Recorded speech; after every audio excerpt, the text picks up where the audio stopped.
পাশর ঘরে নবজাতক শিশুকে কোলে নিয়ে জুবুথুবু হয়ে বসে আছে 15 বছরের মেয়ে নোরা। পুরো নাম নুসরাত জাহান নোরা। ওর কোলে শিশুটি পুত্র সন্তান। তখন থেকে ছেলেটি কেঁদে চলেছে, কিন্তু নোরা কিছুতেই কান্না বন্ধ করতে পারছে না। বাচ্চাটা তো ওর নিজের সন্তান না, আর বাচ্চা সামলানোর অভিজ্ঞতাও ওর নেই। হয়তো অভিজ্ঞতা এতদিনে হয়ে যেত, তবে আল্লাহ তাআলা চাননি বলে আর হয়নি। অতীত মনে হতেই চোখের কোণ বেয়ে উষ্ণ তরল গড়িয়ে পড়ে। বাচ্চাটার কান্না কিভাবে বন্ধ করবে? বিছানা থেকে নামার জন্য উদ্যত হতেই রুমে প্রবেশ ঘটে ওর বরের, আরশাদ চৌধুরী, যে কিনা গুনে গুনে ওর চেয়ে 16 বছরের বড়। লোকটার গলার স্বর গম্ভীর। যখন কথা বলে নোরার রক্ত হিম হয়ে যায়। নোরা এখন পর্যন্ত লোকটার মুখের দিকে তাকিয়ে দেখেনি, শুধু গলার স্বর শুনেছে। আরশাদ গম্ভীর আর কিছুটা রাগী স্বরে বলে, তখন থেকে কাঁদছে, শুনতে পাচ্ছ না? খাওয়াচ্ছ না কেন ওকে? নোরা মিনমিন করে বলে, কি খাওয়ামো? এখানে তো দুধ নাই। তোমাকে এনেছি কি করতে? তোমার প্রাক্তন শ্বশুর শাশুড়ি তোমাকে কিছু বলেনি? মাথা নাড়ায় নোরা। আরশাদ আগের মতো একই সুরে বলে, তুমি ওকে খাওয়াবে, নিজের ব্রেস্ট ফিডিং করা ওকে। নোরা তড়িৎ গতিতে মুখ তুলে তাকায়। আরশাদের গম্ভীর রাগী চোখ মুখ দেখে সাথে সাথে মাথা নত করে নেয়। 30 মিনিটের মধ্যে ওকে ঘুম পাড়াবে। 30 মিনিট পর আমি রুমে আসবো। মাথা নাড়ায় নোরা। আরশাদ রুম থেকে বেরিয়ে যায়।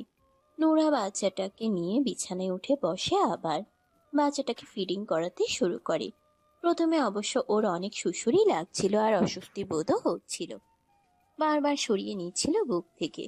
বাচ্চাটা খেতে পেয়েও আবার না পেয়ে আগের চেয়ে জোরে জোরে কাঁদতে শুরু করেছিল। আরশাদের ভয়ে নিজের সব অস্বস্তি বোধ দূরে ঠেলে খাওয়াতে শুরু করেছে। ঠিক 30 মিনিট পরেই রুমে আসে আরশাদ। বিছানার দিকে তাকিয়ে দেখে ওর ছেলে আব্রাহাম ঘুমিয়ে গেছে, আর নোরা আব্রাহামের পাশে শুয়ে আছে। এই মেয়ে, ঘুমাতে বলেছি তোমাকে আমি। মাত্রই শুয়েছিল নোরা, চোখে ঘুমও ধরা দিয়েছিল। আরশাদের রাগী গম্ভীর স্বর শুনে ভয়ে তাড়াতাড়ি উঠে বসে। বিছানা থেকে নেমে শাড়ি চেঞ্জ করো। কথাগুলো বলে নিজের ড্রেস হাতে ওয়াশরুমে প্রবেশ করে। নোরা বন্ধ হওয়া ওয়াশরুমের দরজার দিকে তাকিয়ে উপরের দিকে মুখ তুলে তাকায়। বিড়বিড় করে বলে, আল্লাহ, কি এমন পাপ করছিলাম আমি? আমার এত কষ্ট তুমি কেন দাও? এক জাহান্নাম থেকে তুইল্লাইন না আবার কই ফালাইলা?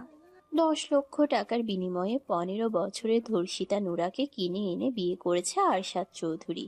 অবশ্য নোরা শুধু ধর্ষিতা নয়, বিধবাও। যেই ছেলে ধর্ষণ করেছিল, বিচারের সময় গ্রামের মানুষ সেই ছেলের সাথেই ওকে বিয়ে দিয়ে দিয়েছিল। এমন ধর্ষিতা মেয়েকে তো অন্য কেউ বিয়ে করতে চাইবে না। তাছাড়া ওর বাবা মাও কেউ বেঁচে নেই, তাই ওর পক্ষ নিয়ে লড়াই করার মতো কেউ নেই। গ্রামের মেম্বার চেয়ারম্যান যা ফয়সালা করে দিয়েছিল, নোরার দরিদ্র ভ্যান চালক কাকা তাই মেনে নিয়েছিল। এছাড়া আর উপায় কি? তিনি তো নোরাকে আর কোথাও বিয়ে দিতে পারতেন না। এই সমাজে ভুক্তভোগীরা ন্যায় বিচার পায় না। ভুক্তভোগীদেরকেই কোণঠাসা করে রাখে সমাজ ব্যবস্থা। আর সেই ভুক্তভোগী যদি হয় নিম্নবিত্ত পরিবারের সদস্য, তাহলে তো কথাই নেই। নোরার সাথে অন্যায় হলেও ন্যায় বিচার পাইয়ে দেয়নি কেউ। ভ্যান চালক কাকাও সেরকম কোনো ব্যবস্থা নেয়নি তখন। তার অত টাকা পয়সা নেই মানুষের পিছনে পিছনে দৌড়ে দৌড়ে খরচ করার মতন। নোরার এবার কি করার ছিল? গ্রামের মানুষ যা করেছে সেটাই নিয়তি হিসেবে মেনে নিয়েছিল। বিয়ের 7 মাস পর স্বামী নামক সেই জানোয়ার ধর্ষক মানুষের হাতে গণপিটুনি খেয়ে মারা যায়। তখন নোরা 7 মাসের গর্ভবতী ছিল। স্বামী মারা যাওয়ার 3.5 মাস পর শ্বশুর শাশুড়ি মিলে ওকে 10 লক্ষ টাকার বিনিময়ে বিক্রি করে দিয়েছে আরশাদ চৌধুরীর কাছে। ওর ভাগ্যটা এত ভালো কেন? 14 বছর বয়সে এক পুরুষের লালসার শিকার হয়ে তার বউ হয়ে গিয়েছিল। 15 বছর বয়সে গর্ভবতী অবস্থায় আবার বিধবাও হয়ে গিয়েছিল। ভাগ্যের ফেরে আবারও 15 বছর বয়সে আরেক পুরুষের বউ হয়ে গেল আজ। এখানেও যে ভালো থাকবে না, সুখে থাকবে না, সেটা প্রথমেই বুঝতে পেরেছে। 10 লক্ষ টাকা দিয়ে কিনে এনে ওকে মোটেও রানী বানিয়ে রাখবে না আরশাদ, এটা বুঝতে পেরে গেছে নোরা। দেখা যাক ভাগ্যে এবার কি আছে। আরশাদ ওয়াশরুম থেকে বেরিয়ে এসে দেখে নোরা এখনো আগের মতোই দাঁড়িয়ে আছে। কিছুটা ধমকে সুরে বলে, এখনো দাঁড়িয়ে আছো কেন? 2 মিনিটের মধ্যে কাপড় চোপড় খুলে বিছানায় আসবে। কথাগুলো বলতে বলতে মেয়ের লাইট অফ করে ড্রিম লাইট অন করে বিছানায় বসে। নোরা যেন বরফের মতো জমে গেছে। ওর মধ্যে একটুও নড়াচড়া নেই। শ্বাসও বোধ হয় নিচ্ছে না। আরশাদ পুনরায় ধমক দিয়ে বলে, এই মেয়ে, কথা কানে যাচ্ছে না? কি বলেছি আমি? 2 মিনিটের মধ্যে আমি যেভাবে বলেছি সেভাবে চাই তোমাকে আমার সামনে। আব্রাহামকে বুকে আগলে ধরে একপাশে জড়সড় হয়ে শুয়ে আছে নুরা। আব্রাহাম এতক্ষণ জেগেই ছিল, একটু আগেই ঘুমালো। ছোট মেয়েটার নাজুক দেহ খানা ব্যথায় জর্জরিত হয়ে আছে। চোখের কোণ বেয়ে গড়িয়ে পড়ছে পানি, তবে কান্নার শব্দ নেই, নেই কোনো অভিযোগ। যন্ত্রণায় দম বন্ধ হয়ে আসলেও শ্বাস ফুরাচ্ছে না। জীবন ওকে যা দিয়েছে তার চেয়ে বেশি কেড়েই নিয়েছে। আনন্দের চেয়ে বেশি কষ্টই সহ্য করেছে বেশি। চোখ তুলে আরশাদের দিকে তাকায়। লোকটা উপর হয়ে শুয়ে আছে, মুখ ওর দিকেই ফিরিয়ে রাখা। গম্ভীর রাগে চোখ মুখ এখন শান্ত। লোকটা ভীষণ পাষাণ, ওকে অনেক কষ্ট দিয়েছে। একটুও দয়া মায়া নেই লোকটার মধ্যে। চোখ বন্ধ করে নেয় নুরা। ডুবে যায় সেই সন্ধ্যায়। নুরার কাকি হাঁস মুরগি পালন করেন। সন্ধ্যা হয়ে যাওয়ার পরেও হাঁসগুলো খাল থেকে উঠে আসছিল না বাড়িতে। কাকি হাঁসগুলোকে ধাওয়া দিয়ে বাড়িতে নিয়ে আসার জন্য নুরাকে খালে পাঠায়। বেশি দেরি হয়ে গেলে শেয়াল ধরে ধরে খেয়ে ফেলে, নয়তো মেরে ফেলে। হাঁসগুলোকে ধাওয়া দিয়ে খাল থেকে তুলে নেয় নুরা। নিজে যখন উঠতে যাবে তখন হুট করে ওর সামনে এসে দাঁড়ায় অনিক। ছেলেটাকে দেখেই চমকে ওঠে নুরা। দ্রুত পা চালিয়ে চলে যাওয়ার চেষ্টা করলে আচমকা ওকে চেপে ধরে। সন্ধ্যা হয়ে যাওয়ায় আশেপাশে কেউ ছিল না তখন। খালের আশেপাশে বাড়িঘরও নেই। নুরা একটা চিৎকার দিতে পেরেছিল, তবে সেই চিৎকার কারো কানে বোধহয় পৌঁছায়নি। মাগরিবের আজান হচ্ছিল চারদিকে। 14 বছরের হ্যাংলা পাতলা নুরা 25 বছরের এক তাগড়া জোয়ান ছেলের সাথে পেরে ওঠে না। অনেক নামক নরপশুর লালসার শিকার হয় সেই সন্ধ্যায়। নুরার কাকি বাড়ির সব কাজ শেষ করে ছেলেকে নিয়ে নুরাকে খুঁজতে বের হন। উনার ভীষণ রাগ হচ্ছিল নুরার উপর। নুরার কাকা তখনও বাড়িতে ফেরেনি। নুরা এমনিতে কোনোদিন সন্ধ্যার পর বাড়ির বাইরে থাকে না। আজকে হাঁসগুলো নিয়ে আসার জন্য গিয়ে কোথায় বসে আছে কে জানে। আশেপাশের প্রতিবেশীর বাড়িতে খোঁজ খবর নিয়ে খুঁজে না পেয়ে খালের পাড়ে এগিয়ে আসেন। গলা ছেড়ে দুই মা ছেলে নুরার নাম ধরে ডাকতে শুরু করে। ডাকাডাকির এক পর্যায়ে টর্চ লাইটের আলোয় খালের আশেপাশে নজর বুলায়। খালের পাড়ে তৈরি হওয়া ছোট ছোট আগাছার ঝোপ ঝাড় নাড়াচাড়া করছে।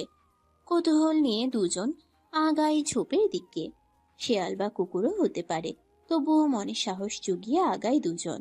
কাছে এগিয়ে আসতেই তড়িৎ গতিতে উল্টো ঘুরে দাঁড়ায় নুরার 13 বছরের চাচাতো ভাই নূর নবী।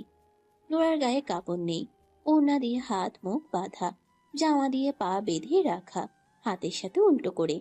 উঠে দাঁড়ানোর কোনো উপায় নেই। নুরার কাকি নুরার অবস্থা দেখেই শকড হয়ে দাঁড়িয়ে আছেন। নুরার সাথে কি হয়েছে বুঝতে একটুও বাকি নেই। নুরা সামান্য ছটফট করছে আর গড়াগড়ি খাচ্ছে।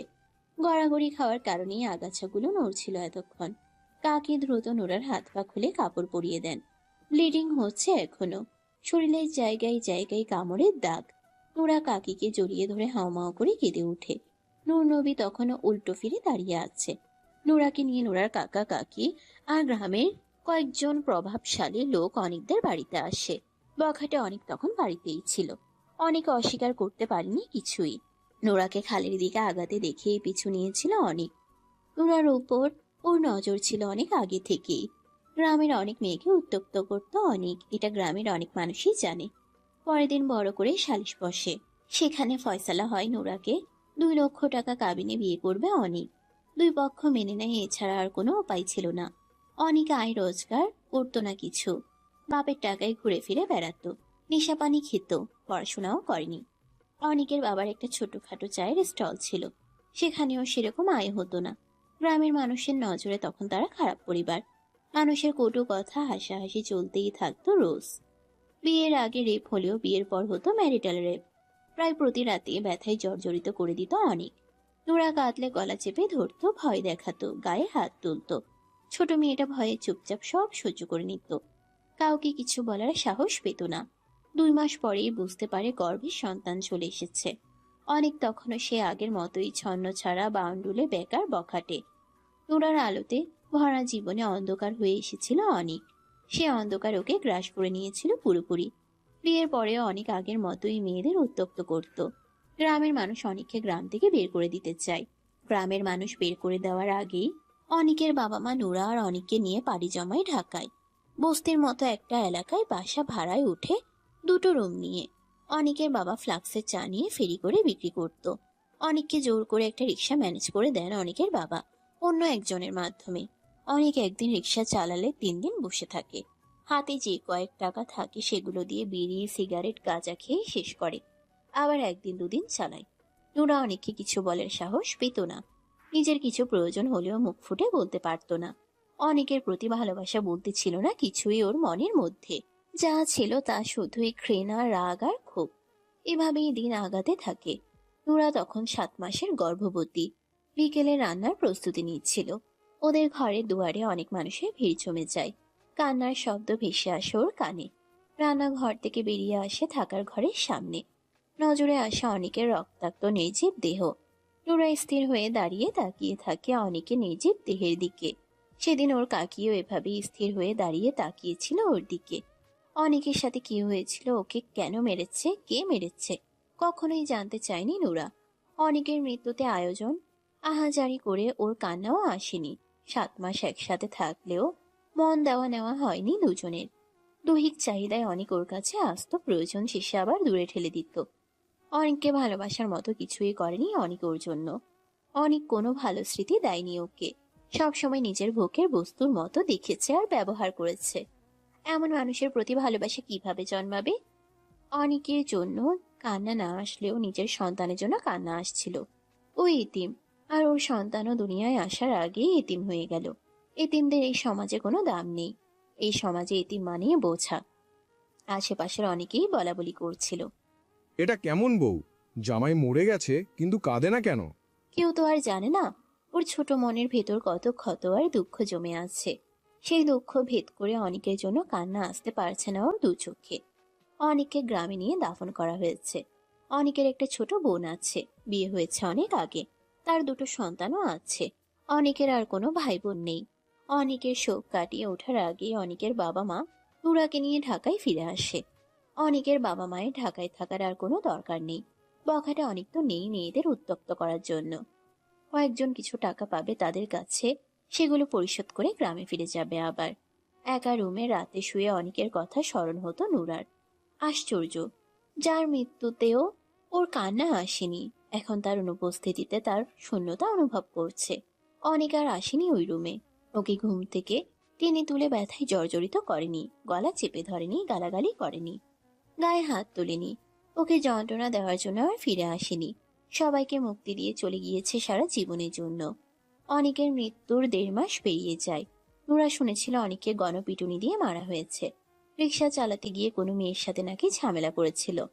অবশ্য এই ছেলের তো সুন্দরী মেয়ে দেখলে হুঁশ থাকতো না। বেশি কিছু জানার আগ্রহ দেখায়নি নোরা। নামাজ পড়ে অনেকের জন্য দোয়া করত। যতই হোক স্বামী ছিল তো। দুপুরে রান্নার শেষে গোসল করে নামাজ আদায় করে খাবার খায়। বিছানায় শোয়ার পর অনুভব করে পেটের ভেতর বাচ্চা নড়াচড়া করছে না। স্মরণ হয় আজ সকাল থেকেই খুব একটা নড়াচড়া করেনি। ডেলিভারির সময়ও প্রায় হয়ে এসেছে। গ্রামে কাকার বাড়িতে চলে যেতে চেয়েছিল, তবে ওর শ্বশুর শাশুড়ি রাজি হননি। ওনারও গ্রামে ফিরে যেতে চাইলেও আর যাননি, হয়তো আর যাবেনও না। বিকেলে শাশুড়িকে জানাই বাচ্চা নড়াচড়া করছে না দুপুর থেকে। সে গুরুত্ব না দিয়ে বলেছিলেন, মধ্যে মধ্যে বাচ্চা চুপচাপ থাকে, সমস্যা নাই, পরে আবার নড়াচড়া করব। কিন্তু ওর বাচ্চা আর নড়াচড়া করেনি। রাতে পেইন শুরু হয়। পরের দিন সকালে হাসপাতালে যাওয়ার পর মৃত বাচ্চা ডেলিভারি হয়। মেয়ে হয়েছিল। নোরা নিজের সন্তান হারিয়ে সেদিন কেঁদেছিল ভীষণ। পরে আবার আস্তে আস্তে নিজেই নিজের মনকে বুঝ দিয়েছে এতিম হয়ে বেঁচে থাকার চেয়ে না থাকাই ভালো। নানান চিন্তা মাথায় ঘুরঘুর করত। কেমন যেন পাগলের মতো অবস্থা হয়ে গিয়েছিল। ওর শাশুড়ি ওকেই দোষ দিত বাচ্চা মারা যাওয়ায়। নোরা নাকি ইচ্ছে করে মেরেছে ওর সন্তানকে, নিজের রাস্তা খালি করার জন্য। অন্য কাউকে বিয়ে করার জন্য যেন বাধা না থাকে তাই বাচ্চাকে মেরেছে। নোরা কাকার বাড়িতে ফিরে যেতে চাইলেও ওর কাকা কাকি আগ্রহ দেখায়নি। যে বোঝা ঘাট থেকে নেমে গিয়েছে সে বোঝা আর ঘাড়ে তুলতে চায়নি। তারপর তারপর একদিন কিভাবে যেন আরশাদ চৌধুরী ওর খোঁজ পেয়ে গেল। তারপর টাকার বিনিময়ে চিরদিনের জন্য কিনে নিয়ে আসলো নিজের কাছে। আরশাদ চৌধুরী চাইলেই ধনী পরিবারের মেয়েকে বিয়ে করতে পারত, চাইলে অবিবাহিত সুন্দরী মেয়ে বিয়ে করতে পারত। আরশাদ চৌধুরী ভীষণ চালাক চতুর একজন মানুষ। সে জানে নোরাকে যেভাবে খুশি সেভাবেই নাচাতে পারবে। ওর টু শব্দের বিপরীতে নোরা টু শব্দ করতে সাহস করবে না কোনোদিন। নোরা শোয়া থেকে উঠে ফ্রেশ হয়ে আসে। সারা অঙ্গে ব্যথা অনুভব করছে। মনে হচ্ছে কেউ যেন খুব মেরেছে ওকে। বিষণ্ণ হয়ে উদাস মনে সোফায় গায়ে লিয়ে বসে পড়ে। অনিকের বাবা মা ওকে পছন্দ করে না, ভালোবাসে না জানতো, কিন্তু টাকার বিনিময়ে এভাবে বিক্রি করে দেবে কল্পনাও করেনি। বিছানায় শুয়ে থাকা আরশাদের দিকে তাকায় আবার। আরশাদের প্রথম বউ কোথায়?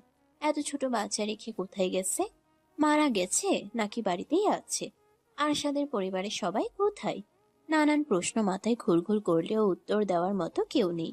আরশাদকে স্বাভাবিক মানুষের মতো লাগেনি ওর কাছে, কেমন যেন সাইকো টাইপের। আরশাদের ঘুম ভাঙে অনেক দেরি করে। শোয়া থেকে উঠে বসে কিছু সময় চোখ বন্ধ করে বসে থাকে। চোখ মেলে বিছানায় তাকায়।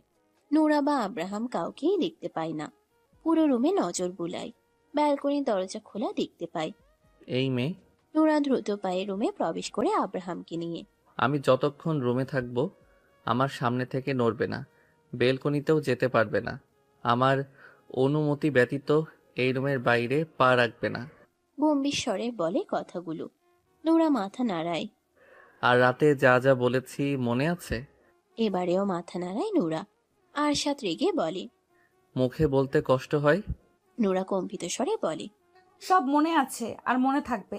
সারাদিন পেরিয়ে রাত নেমে এসেছে আবার। নোরা নিজের ব্রেস্টে ব্যথা পাচ্ছে ভীষণ। ব্রেস্ট মিল্ক জমা হয়ে টনটন করছে এখন। ব্রেস্ট মিল্ক বাড়ার জন্য আরশাদ ওকে কি কি ওষুধ যেন খাইয়েছে। তারপর ভালো মন্দ অনেক খাবারও খাইয়েছে। আরশাদ রুমে এসে দেখে নোরা বসে আছে আব্রাহামের পাশে। ওর কড়া নিষেধাজ্ঞা আছে। ও রুমে না আসা পর্যন্ত নোরা শুতে পারবে না। ওর জন্য নোরাকে অপেক্ষা করতে হবে রোজ রাতে। খাবার খেয়েছে দুজনেই। ঘন্টা খানিক আগে আরশাদ রুম থেকে বেরিয়েছিল। আরশাদ ফ্রেশ হয়ে আসে। বিছানায় উঠে শুতে শুতে গম্ভীর স্বরে বলে। এদিকে আসো। নোরা ভয়ে ভয়ে কিছুটা এগিয়ে আসে। আরশাদ ওকে চিৎ করে শুয়ে নিজে উপরে উঠে যায়। বক্ষে মুখ গুজতেই নোরার মুখ দিয়ে আহ শব্দ বেরিয়ে আসে ব্যথায়। আরশাদ মুখ তুলে তাকায়। রাগী গলায় বলে।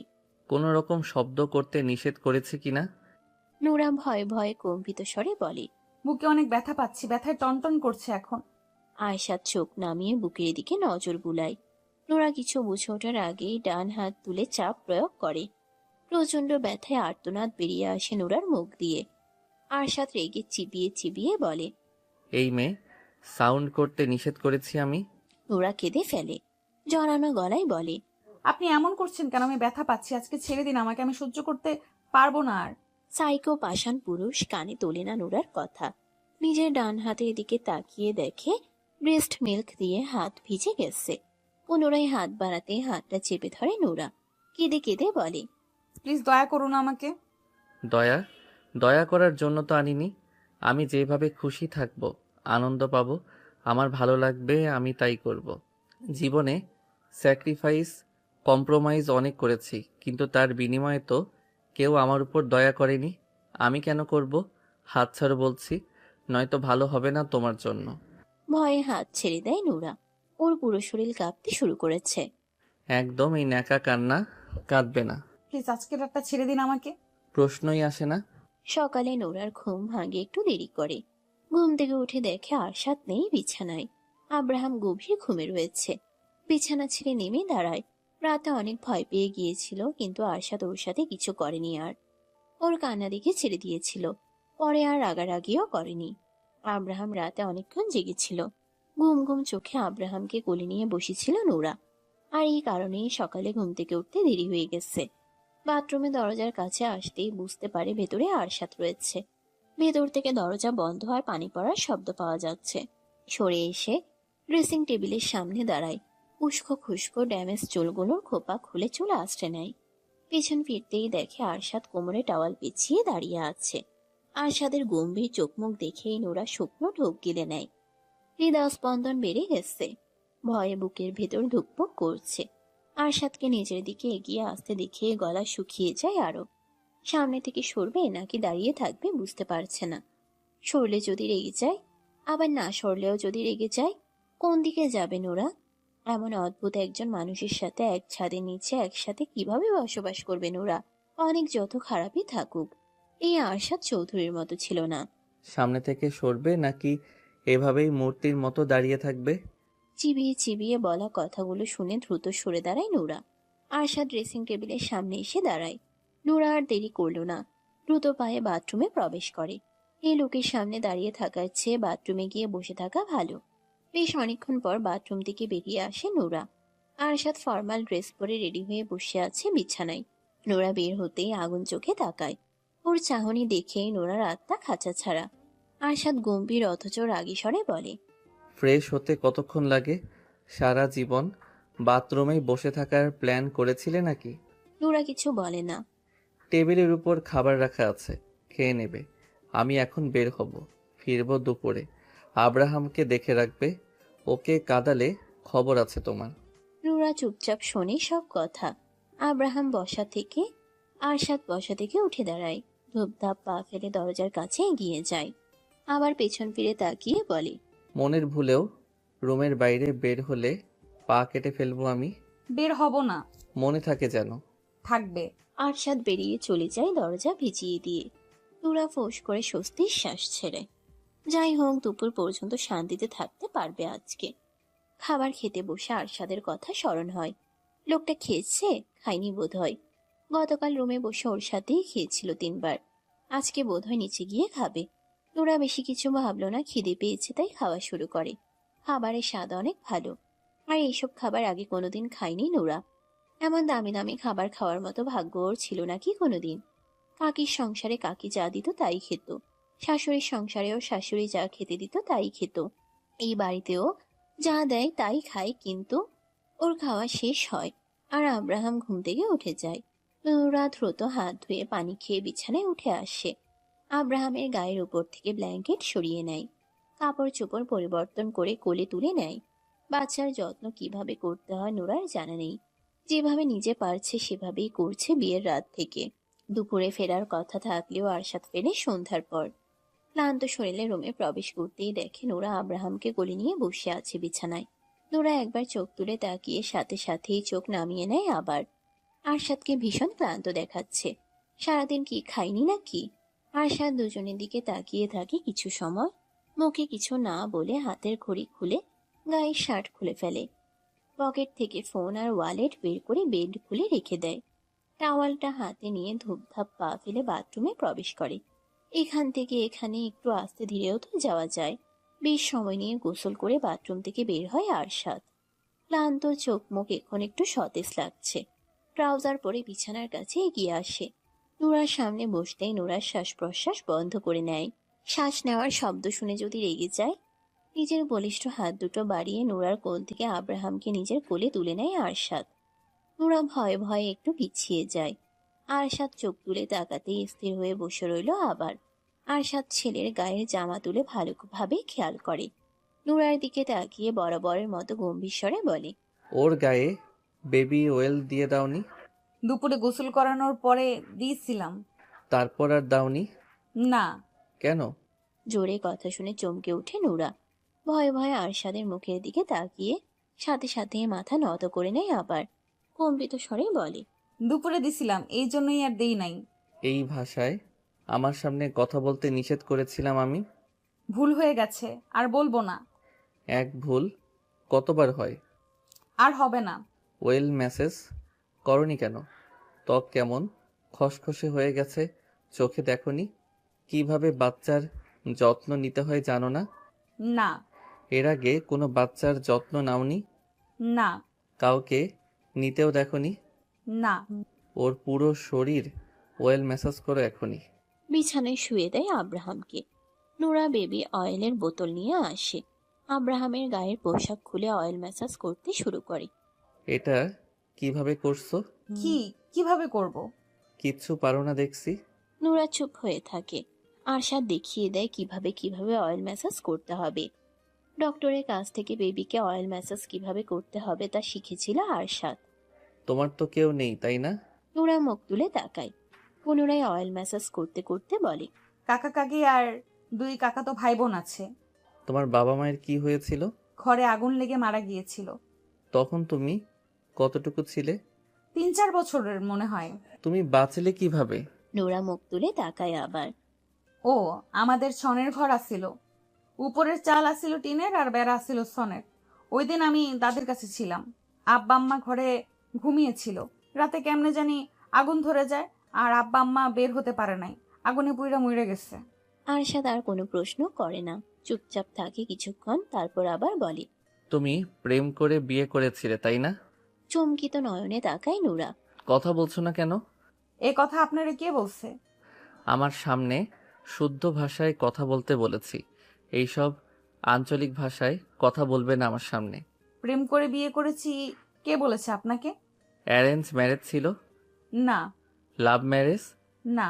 অ্যারেঞ্জ ম্যারেজ না, আবার লাভ ম্যারেজও না, তাহলে বিয়ে হয়েছিল কিভাবে? নুরা চুপ হয়ে থাকে। ও মোটেও এসব কথা মুখ দিয়ে বের করতে চায় না। তেলের বোতল রেখে আব্রাহামকে পাতলা গেঞ্জি পরিয়ে দেয়, নরম কাপড়ে আচ্ছাদিত করে কোলে তুলে নেয়। আমি কিছু জিজ্ঞেস করেছি, উত্তর দাও। আপনি পুরনো কথা কেন শুনতে চাইছেন? বলো তুমি।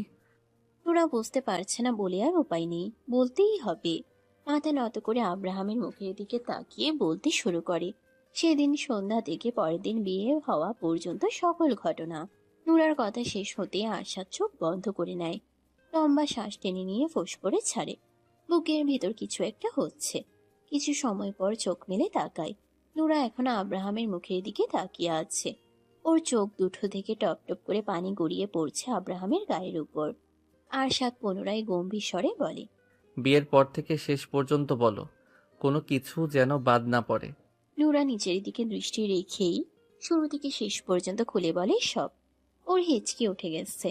আরশাদ হাত বাড়িয়ে ছেলেকে কোলে তুলে নেয়, ক্ষুব্ধ স্বরে বলে। ওই দুজন আমাকে মিথ্যে বলেছে তাহলে? নুরা চোখের পানি মুছে মুখ তুলে তাকায়। আরশাদের কথাগুলো বুঝতে পারেনি বোধ হয়। কে মিথ্যে বলেছে এটা জিজ্ঞেস করার সাহস হচ্ছে না ওর। আরশাদ আবার বলে। তুমি মিথ্যে বলেছ না তো আমাকে? নুরা দ্রুত দুদিকে মাথা নাড়ায়। আমি কিন্তু মিথ্যে একদম সহ্য করতে পারি না। খোঁজ নিয়ে যদি জানতে পারি তুমি আমাকে মিথ্যে বলেছ, তাহলে তোমার কি অবস্থা করব কল্পনাও করতে পারবে না। আমি মিথ্যে বলিনি আপনাকে। এত কিছু হওয়ার পরেও তুমি কেন তোমার কাকার বাড়িতে ফিরে যাওনি? ফিরে যেতে চেয়েছিলাম, কিন্তু কাকা কাকি নিতে চাইনি। ঘাট থেকে নেমে যাওয়া বোঝার ঘাড়ে তুলতে চাইনি। আমাকে অনেকের বাবা মার সাথেই মানিয়ে নিয়ে থাকতে বলেছিল। যাও, মুখ ধুয়ে আসো।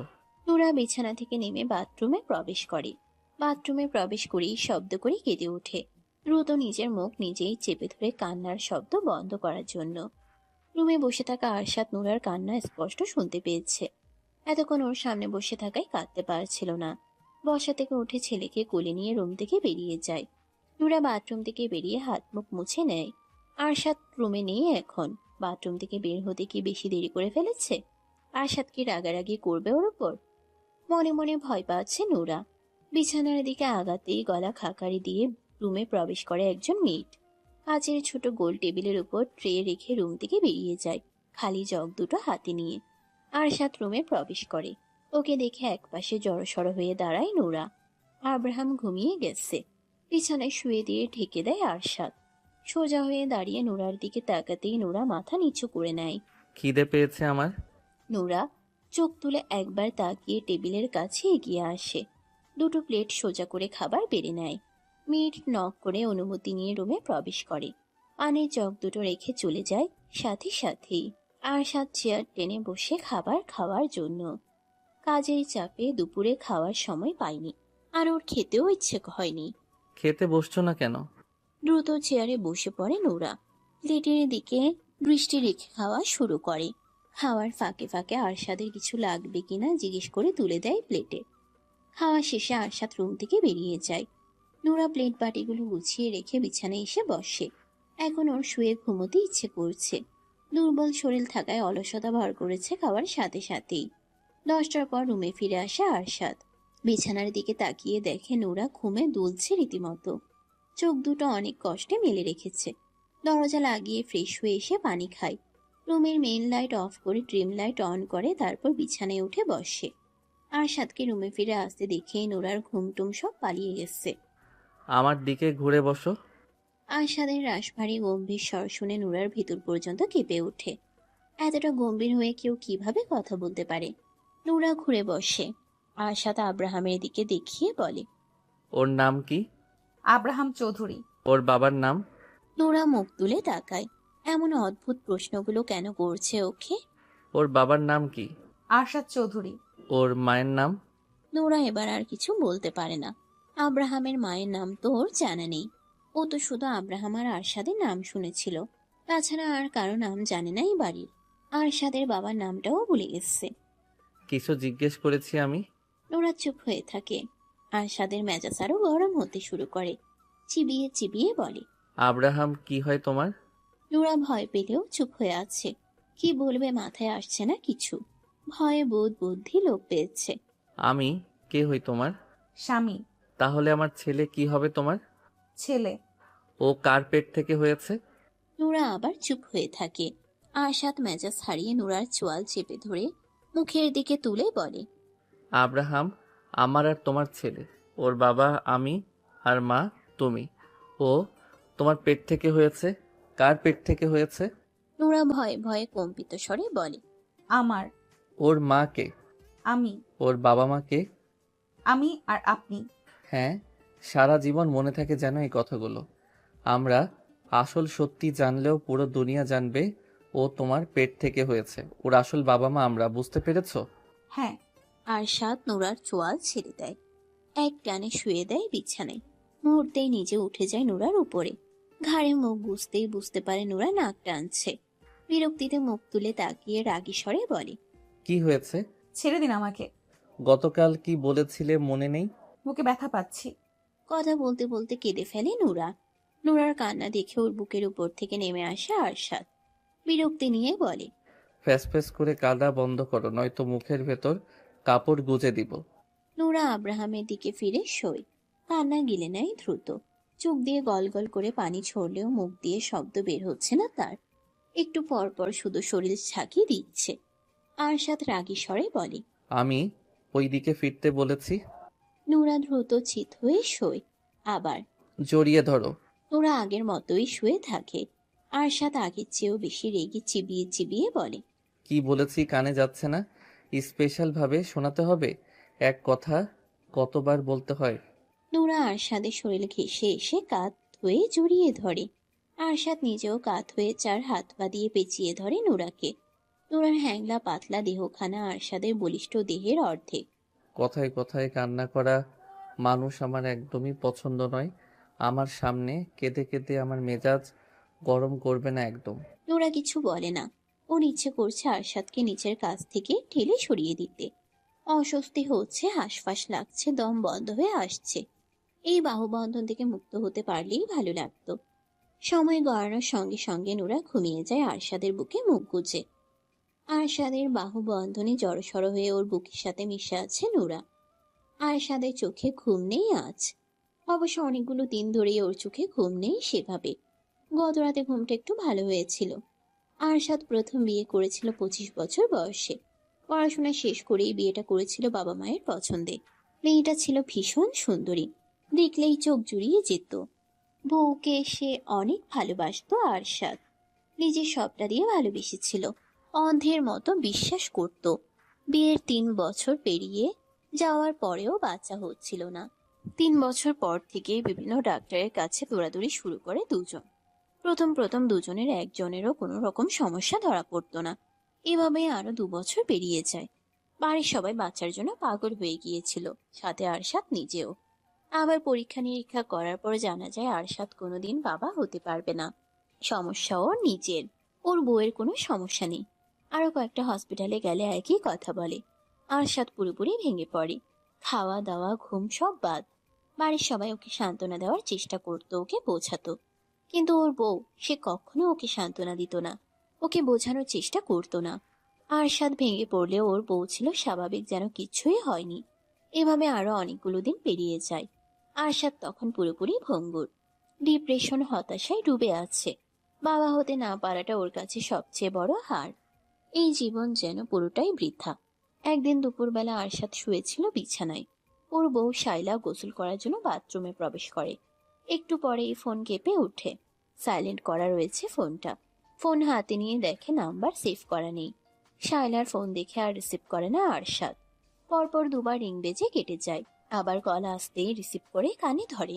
কিছু বলার আগে অপর পাশ থেকে ভেসে আসে পুরুষালী গলার স্বর। কথা বলতে গিয়েও থেমে যায় আরশাদ। অপর পাশ থেকে কিছুক্ষণ বকবক করে সারা শব্দ না পেয়ে কল কেটে দেয়। আরশাদ ফোনের লক খুলে হোয়াটসঅ্যাপে প্রবেশ করে। বিয়ের এতগুলো বছর সেদিন প্রথম বউয়ের ফোন ঘাটাঘাটি করে আরশাদ। আর যা জানতে পারে তাতে ওর পুরো দুনিয়া ওলট পালট হয়ে যায়। নিজের চোখেও যেন বিশ্বাস করতে পারছিল না।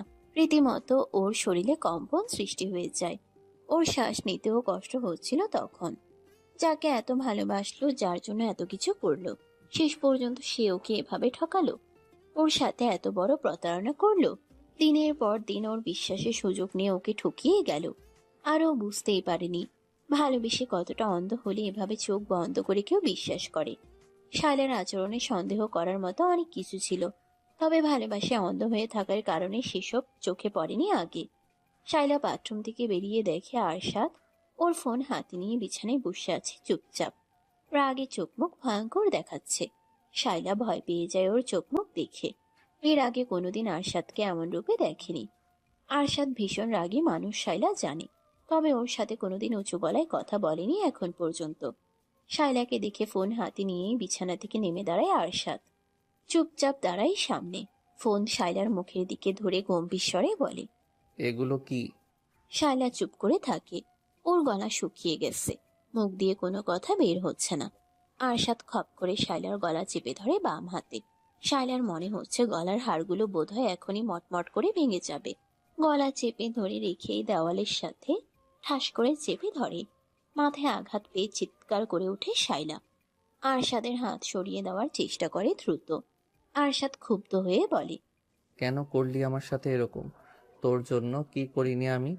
কোন জিনিসটা দেইনি তোকে? তোকে কম ভালোবেসেছিলাম? বল, কেন করলি আমার সাথে এরকম? শায়লা কিছু না বলে আরশাদের হাত সরানোর চেষ্টায় ব্যস্ত। ভালো যদি নাই বাসিস তাহলে বিয়ে করেছিস কেন? বল, কেন বিয়ে করেছিস? কেন অভিনয় করলি আমার সাথে? বিয়ের আগে যখন বারবার জিজ্ঞেস করলাম তখন মিথ্যে কেন বলেছিলি? মুখ খোল, নয়তো তোকে জানে মেরে ফেলবো আজ। আরশাদের চিৎকারে বাড়ির সবাই উপস্থিত হয়ে গেছে ওর রুমে। যেভাবে শায়লার গলা চেপে ধরে আছে, এভাবে আরেকটু সময় থাকলে শায়লা মারা যাবে। যাকে পাগলের মতো ভালোবাসে তাকে এভাবে মারার কারণ কেউ বুঝতে পারছে না। সন্ধ্যার পরপর বাড়িতে প্রবেশ করে আরশাদ। দুপুরের আগে হিতাহিত জ্ঞান হারিয়ে শায়লাকে মেরে ধরে ফেলে রেখে বাড়ি থেকে বেরিয়ে গিয়েছিল নিজের আগের সব রিপোর্টগুলো নিয়ে। শায়লাকে কেন মেরেছে, শায়লা কি করেছে, কাউকে কিছু বলেনি। কারো কোনো প্রশ্নের উত্তরও দেয়নি। ওর এমন খ্যাপা রাগ দেখে কেউ বেশি কিছু জিজ্ঞেস করার সাহসও করেনি। হসপিটালে গিয়ে আগে ডক্টর দেখিয়েছে। নতুন রিপোর্ট দেখে ডক্টর জানিয়েছেন আরশাদের কোনো সমস্যা নেই, ও বাবা হতে পারবে। আগের সব রিপোর্ট ফেক।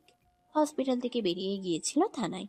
যতজন ডক্টর এর আগে ওকে মিথ্যে বলেছিল আর ফেক রিপোর্ট বানিয়েছিল, প্রমাণ দেখিয়ে সকলের নামে মামলা করেছে। শায়লার নামেও মামলা করেছে। এসব কিছু করতে করতেই সন্ধ্যা হয়ে গেছে। বাড়িতে ফিরে দেখে শায়লার বাবা মা ভাই চলে এসেছে ওদের বাড়িতে। সবাই ওর সাথে কথা বলার জন্য উদ্যত হলেও আরশাদ কারো কোনো কথা না শুনে সোজা নিজের রুমে চলে আসে। শায়লা শুয়েছিল বিছানায়। আরশাদের শক্ত হাত পায়ের মার খেয়ে অবস্থা খারাপ। আরশাদ শায়লার দিকে তাকিয়ে রাগে ফুসফুস করতে শুরু করে। হাতের রিপোর্টগুলো বিছানার উপর রেখে শায়লার চুলের মুঠি ধরে বিছানা থেকে টেনে নামাতে নামাতে বলে, তুই আমার বিছানায় শুয়ে আছিস কেন? বের হ আমার রুম থেকে আর এই বাড়ি থেকে। তোর এই নোংরা আর গিরগিটি মার্কা চেহারা দেখাবি না আমাকে। আহ, আশাদ ব্যথা পাচ্ছি, চুল ছাড়ো আমার। শায়লার আর্তনাদ কান্না আরশাদের কানে পৌঁছায় না। রাগে যেন বধির হয়ে গেছে। থানা থেকে কিভাবে বাড়িতে ফিরেছে ও নিজেও জানে না। বল, তুই আমার সঙ্গে কেন নাটক করলি এতকাল? শায়লা ওর প্রশ্নের উত্তর দিচ্ছে না দেখে আবার গলা চেপে ধরে শক্ত করে। দম বন্ধ বন্ধ হয়ে যাবে তখন ছেড়ে দেয়। শায়লা দেওয়ালের সাথে ঘেঁষে বসে পড়ে, গলা ধরে। আরশাদ শায়লার সামনে বসে দুই পায়ের উপর ভর করে। শায়লার মুখ দুই হাতে আগলে ধরে পাগলের মতো বলে, তুই কেন আমার সাথে এমন করলি? তোর কি ক্ষতি করেছিলাম আমি? তোকে কখনো কষ্ট দিয়েছি আমি? তোর কোনো চাওয়া অপূর্ণ রেখেছি? তোকে অযত্নে রেখেছি? কোন জিনিসের অভাব হয়েছে বল? নিজের থেকেও বেশি ভালোবেসেছিলাম তোকে, আর তুই তার এই প্রতিদান দিলি। শায়লা চুপ করে থাকে। রাগে হিতাহিত জ্ঞান হারিয়ে শাইলার গালে ঠাটিয়ে চর বসিয়ে দেয় আরশাদ। আবার চর খেয়ে শাইলার নাক আর ঠোঁটের কোণ দিয়ে রক্ত বেরিয়ে আসে। শাইলার চুলের মুঠি ধরে আরো কয়েকটা চর লাগায় ঠাস ঠাস করে। গলা চেপে ধরে আবার। দেওয়ালের সাথে আবারও বাড়ি লাগে মাথায়। যার গায়ে ফুলের টোকাও লাগতে দেয়নি কখনো, আজ দুপুর থেকে নিজ হাতে তার গায়েই মারছে, লাগতে দিচ্ছে। আরশাদ যেন নিজের নিয়ন্ত্রণ হারিয়ে ফেলেছে। প্রাণপ্রিয় স্ত্রীর কাছ থেকে এত বড় আঘাত পেয়ে কিছুতেই নিজেকে সামলাতে পারছে না। আরশাদের গর্জন আর শাইলার কান্না শুনে বাড়ির সবাই আবারও উপরে উঠে এসেছে। আরশাদের ছোট ভাই এরশাদ এগিয়ে এসে আরশাদকে সরানোর চেষ্টা করে। আরশাদ ওকে এক ঝটকায় ফেলে দেয় নিচে। বাড়ির সবাই এগিয়ে এসে আরশাদকে টেনে সরিয়ে নেয়। আরশাদ সকলের কাছ থেকে নিজেকে ছাড়ানোর জন্য ধস্তাধস্তি করতে করতে গর্জন করে বলে, ছাড়ো আমাকে, ওকে আজকে আমি খুন করে ফেলবো। আরশাদের বাবা ছেলেকে শান্ত করার চেষ্টা করে বলেন, কি হয়েছে? তুমি এমন করছো কেন? শায়লা কি করেছে? এই মহিলা এতগুলো দিন ধরে আমাকে ঠকাচ্ছে। ওর উপরে এক আর ভেতরে আরেক। ও অন্য এক ছেলেকে ভালোবাসে বিয়ের আগে থেকেই। এখনো সেই ছেলের সাথে পরকীয়া কন্টিনিউ রেখেছে। আমার কোনো সমস্যা নেই। এই নষ্ট মহিলা ডাক্তারদের আগেই টাকা খাইয়ে রাখতো, সেজন্য ডাক্তাররা ফেক রিপোর্ট বানাতো আর মিথ্যে বলতো। এই জন্যই ও সবসময় ওর পরিচিত ডাক্তারদের কাছে যেতে চাইতো। পাগলের মতো কি বলছে এসব? আমি পাগলই হয়ে গেছি এখন। ওকে খুন করব আমি, তবেই শান্তি পাবো। কোনো কিছু ভুল বোঝাবুঝি হয়েছে, মাথা ঠান্ডা করো আগে। আরশাদ সকলের কাছ থেকে নিজেকে ছাড়িয়ে নেয়। পকেট থেকে শাইলার ফোন বের করে একের পর এক পিক বের করে সকলকে দেখাতে শুরু করে। চ্যাট বক্সে থাকা সুশীল অশ্লীল চ্যাট বের করে দেখায় সকলকে। ভয়েস রেকর্ডগুলো শোনায়। ঘৃণায় সকলের চোখ মুখ পরিবর্তন হয়ে গেছে। শাইলার বাবা মা ভাই মাথা নিচু করে নিয়েছে। আরশাদ রাগে ফেটে পড়ছে। রাগের কারণে থরথর করে কাঁপছে ওর পুরো শরীর। পুনরায় শাইলার সামনে বসে বলে, কথা বলছিস না কেন? বল, কেন আমার সাথে এত বড় নাটক করলি? কেন আমার বিশ্বাস নিয়ে খেললি? আমাকে কেন ঠকালি? মুখ খোল, নয়তো তোর জিহ্বা টেনে ছিঁড়ে ফেলবো আমি। শাইলা কান্না করতে করতে নিচের দিকে তাকিয়ে বলতে শুরু করে, আমি বিয়ের আগে থেকে নিশানকে ভালোবাসি। আমাদের বিয়ের 1 মাস আগে ওর সাথে ব্রেকআপ হয়ে যায়। তাই জেদের বশে আমিও বিয়ে তো অমত করিনি। সব কিছু ঠিকঠাকই চলছিল। আমাদের বিয়ের 2 বছর পর নিশানের সাথে যোগাযোগ হয় আবার। নিশান নিজে থেকেই যোগাযোগ করেছিল। ও আমার লাইফে ফিরতে চাইছিল আবার। আমিও কেন যেন না করতে পারিনি। ফোনেই কথা হতো আমাদের। এর মধ্যে তুমি বাচ্চার জন্য পাগল হয়ে ওঠো। 3 বছর পরেও যখন বাচ্চা হচ্ছিল না, তখন ডক্টর দেখাতে শুরু করো। তখন আমি লুকিয়ে লুকিয়ে মেডিসিন নিতাম যেন বাচ্চা না হয়। এর মধ্যে আরও অনেক কিছু ঘটে যায়। নিশান আমাকে হসপিটাল আর ডক্টরের নাম বলে দিত আগেই। আমিও তোমাকে নিয়ে তাদের কাছেই যেতাম। আরশাদ শাইলার চোয়াল শক্ত করে চেপে ধরে চিবিয়ে চিবিয়ে বলে, এতই যখন ভালোবাসিস তাহলে যাসনি কেন? কেন এত নাটক করলি? তোকে তো সব রকম ফ্রিডম দেওয়া হয়েছিল, চাইলেই চলে যেতে পারতি। যাসনি কেন? শাইলা চুপ করে থাকে। আরশাদ আবার বলে, আমার টাকায় খাবি, পরবি আর অন্যের সঙ্গে রঙ্গলীলা করবি, তাই না? তুই কি ভেবেছিস তোর চালাকি আমি ধরতে পারবো না? আমি বুঝতে পেরে গেছি তুই কেন আমাকে ছেড়ে এখনো যাসনি। ওই বাড়িটার জন্য, তাই না? বাড়িটা তোর নামে লিখে দিলেই তুই আমাকে ছেড়ে চলে যেতি। কি আমি ঠিক বলছি না? শাইলা এবারেও চুপ করে থাকে। বিয়ের 1 বছর পরেই আরশাদ নিজেদের জন্য আলাদা একটা বাড়ি তৈরি করার সিদ্ধান্ত নেয়। বাড়িটা যেখানে হবে সেই জমি শহর থেকে একটু দূরে। বাড়ির কাজ শুরু করার পর আরশাদ সিদ্ধান্ত নেয় বাড়িটা শাইলাকে গিফট করবে। একদিন কথায় কথায় শাইলাকে বলে ফেলেছিল নিজের সিদ্ধান্ত। বাড়ির আনুমানিক খরচ কত হবে জিজ্ঞেস করায় আরশাদ জানিয়েছিল বাজেট 10 কোটি টাকা, এর কম বেশিও হতে পারে। শায়লা হিসেব করে দেখেছিল বাড়ির জমি সহ পুরো বাড়ির দাম প্রায় 20 কোটি টাকা। আর এই বাড়ির লোভেই শায়লা এতগুলো দিন ধরে আরশাদের সাথেই আছে।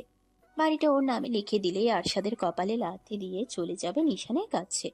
বাড়ির কাজ কমপ্লিট হয়। পুরো বাড়ি ফার্নিচার দিয়ে সাজানো হয় আরশাদের পছন্দসই। 1 মাস পর শায়লার জন্মদিন। সেদিনই বাড়িটা শায়লার নামে লিখে দিতে চেয়েছিল আরশাদ, কিন্তু তার আগে আজকে সবকিছু জানতে পেরে গেছে। ভাগ্যিস আগেই জানতে পারলো, নয়তো আরশাদের এত বছরের পরিশ্রম হাতিয়ে নিয়ে আরেকজনের হাত ধরে চলে যেত সুখী সংসার করার জন্য। আরশাদ গত 5 বছরে আলাদাভাবে যতটুকু আয় করেছিল সবটা খরচ করেছে বাড়ি করার পেছনে। বাবার বিজনেসের টাকা নিজের বাড়ির পেছনে খরচ করেনি। আরশাদ 6 বছরে বাবার বিজনেস অনেক দূর এগিয়ে নিয়ে এসেছে। দেশ পেরিয়ে বিদেশেও ছড়িয়ে পড়েছে ওদের বিজনেস। বাবার বিজনেস বাদেও নিজে আলাদাভাবে শেয়ারে বিজনেস চালু করেছে স্পেনে। পড়াশোনার জন্য সেখানে ছিল এবং বিজনেস পার্টনারদের সঙ্গে পরিচয় হয়েছিল। আরশাদ সময় নষ্ট করে না, সকলের সামনে গর্জন তুলে বলে, আজকে এই মুহূর্তে তোকে আমি তালাক দিচ্ছি। 1 তালাক, 2 তালাক, 3 তালাক। আজকে থেকে তোর সাথে আমার কোনো সম্পর্ক নেই। এতগুলো বছরে আমার অনেক টাকা পাচার করেছিস নিজের পরকীয়ার প্রেমিকের কাছে। তুই এই বাড়ি থেকে একটা সুতোও নিতে পারবি না। এক্ষুনি বের হবি এই বাড়ি থেকে। আমার পেছনে আরও ষড়যন্ত্র করার চেষ্টা করবি তো তোদের দুটোকেই ধরে জেলে ভরে দেব। আমার কত টাকা লুটেছিস দুজন, সব প্রমাণ আছে আমার কাছে। বের হ বাড়ি থেকে। এই আপনাদের মেয়েকে নিয়ে বের হন বাড়ি থেকে। অফিসিয়ালি ডিভোর্সের দিন কোর্টে দেখা হবে। যান এখন এখান থেকে। এই নষ্ট মহিলা, বের হ আমার রুম থেকে। শায়লার ভাই রাগে অপমানে তেড়ে এসে শায়লাকে মেরে ধরে ধুপধাপ শব্দ তুলে বেরিয়ে যায় রুম থেকে। ওর ইচ্ছে করছে শায়লাকে এখানেই জবাই করে রেখে যেতে। শায়লার বাবা কোনো কথা না বলে গটগট করে হেঁটে বেরিয়ে যান রুম থেকে। শায়লার মা বেরিয়ে যেতে নিলেই আরশাদ রেগে ওনার দিকে তাকিয়ে বলে, কি বলেছি শুনতে পাননি? আপনাদের মেয়েকে নিয়ে যান, নয়তো ওকে খুন করব আমি। খুন করেই ফেলো, একে আমি আমার বাড়িতে নেব না। এই দিন দেখার আগে কেন আমার মরণ হলো না? আরশাদ শায়লার হাত ধরে টেনে নিয়ে রুম থেকে বের হয়। ওর বড় বড় কদমের সাথে পেরে উঠছে না শায়লা। আরশাদ এক প্রকার ওকে টেনে হিঁচড়ে নিচে নামাচ্ছে। বাড়ি থেকে বেরিয়ে রাস্তায় ছুঁড়ে ফেলে এক প্রকার। একদলা থুতু ছুঁড়ে দিয়ে মুখের উপর গেট লাগিয়ে দেয়। উল্টো ঘুরে সোজা নিজের রুমে চলে আসে। দরজা লাগিয়ে স্থির হয়ে দাঁড়ায়। বুকের ভেতর যন্ত্রণায় ফেটে যাচ্ছে, শ্বাস বন্ধ হয়ে আসছে। কাকে এত ভালোবাসলো এতকাল? কাকে নিয়ে রোজ স্বপ্ন দেখত? কাকে ভালো রাখার জন্য দিনরাত পরিশ্রম করত? কার জন্য এত কিছু করেছে? একজন বিশ্বাসঘাতক, স্বার্থপর, লোভী, নষ্ট মহিলার জন্য এত কিছু করলো এতকাল। একসাথে থেকেও কেন এতকাল কিছু বুঝতে পারলো না? ভালোবাসায় এতটাই অন্ধ হয়ে গিয়েছিল যে শায়লাকে নিয়ে অমন কিছু ভাবার দুঃসাহস করতো না আরশাদ। প্রাণপ্রিয় স্ত্রী, হ্যাঁ, কি করেনি এই মেয়ের জন্য? যখন যা চেয়েছে সব দিয়েছে, যেভাবেই হোক। যখন যা করতে চেয়েছে তাই করতে দিয়েছে, সব রকম ফ্রিডম দিয়েছিল। আর এই মহিলা কি করলো? গত 4টা বছর ধরে ওকে নিখুঁতভাবে ঠকিয়ে গেল। কি নিখুঁত তার অভিনয়! ওই মায়াবীর চেহারায় এত নিখুঁত অভিনয় কিভাবে লুকিয়ে রাখতো? আসলেই কি ওই চেহারা মায়াবী ছিল? কই, ওই চেহারা তো ওর কাছে দুপুর থেকে একটুও মায়াবী লাগেনি, বরং লেগেছে ভয়ঙ্কর রকমের হিংস্র। বেশি ভালোবাসতো যে, তাই মায়াবী লাগতো আগে। এই শায়লাকে ভালোবাসেনি আরশাদ, ও ভালোবেসেছিল সেই শায়লাকে, যে কিনা ওর হাত ধরে ওর চোখে চোখ রেখে বলেছিল, আমি সারা জীবন তোমার সাথেই থাকবো, কোনোদিনও তোমার হাত ছাড়বো না। তুমি আমার জীবনের প্রথম এবং শেষ পুরুষ। হাঁটু মুড়ে বসে পড়ে আরশাদ। বুকের বাম পাশে শক্ত করে চেপে ধরে জড়ানো গলায় বলে, কেন আমাকে এভাবে ঠকালে? আমি তোমার এই রূপ কিছুতেই মানতে পারছি না। তুমি বলেছিলে আমি তোমার জীবনের প্রথম পুরুষ, অথচ আমি দ্বিতীয় জন ছিলাম। এত নিখুঁত অভিনয় তুমি কিভাবে করলে এতগুলো দিন ধরে? তুমি লাস্ট মেসেজে কি লিখেছিলে? আমাকে তোমার এখন সহ্য হয় না, আমাকে দেখলে তোমার খুন করতে ইচ্ছে করে। নরম গলায় কথাগুলো বলতে বলতে হঠাৎই গর্জন করে উঠে আবার বিশ্রী ভাষায় গালাগালি করতে শুরু করে শায়লাকে উদ্দেশ্য করে।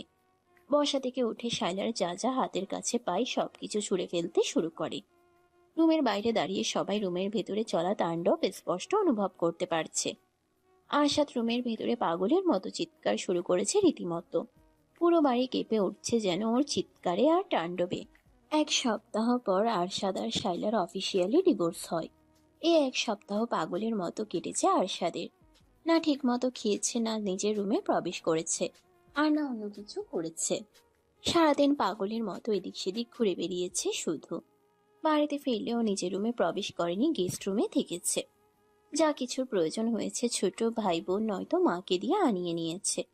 ওই রুমে প্রবেশ করলে আরো পাগলের মতো হয়ে গেছে। শায়লার সাথে কাটানো স্মৃতিগুলো মাথা চাড়া দিয়ে উঠেছে।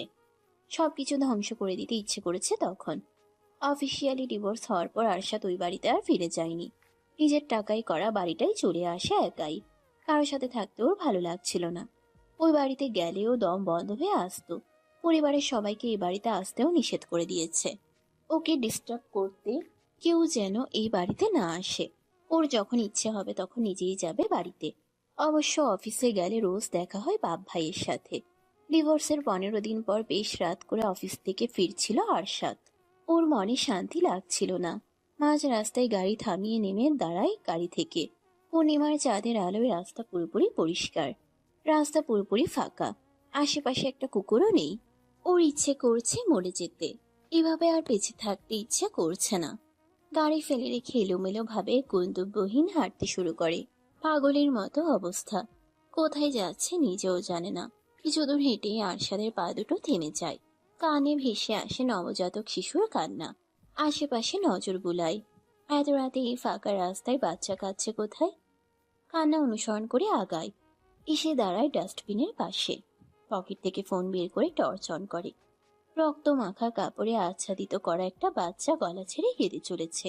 আরশাদ স্থির হয়ে দাঁড়িয়ে থাকে কিছু সময়। তারপর ঝুঁকে পড়ে বাচ্চাটার দিকে। হাত বাড়িয়ে গায়ের উপর থেকে কাপড় সরিয়ে দেয়। কয়েক ঘন্টা আগেই বোধহয় জন্ম হয়েছে। সোজা হয়ে দাঁড়িয়ে আশেপাশে নজর বুলায়। নিজের গায়ের শার্ট খুলে ফেলে। বাচ্চাটাকে তুলে শার্ট দিয়ে পেঁচিয়ে নেয়। রক্ত মাখা নোংরা কাপড় আর ধরে না।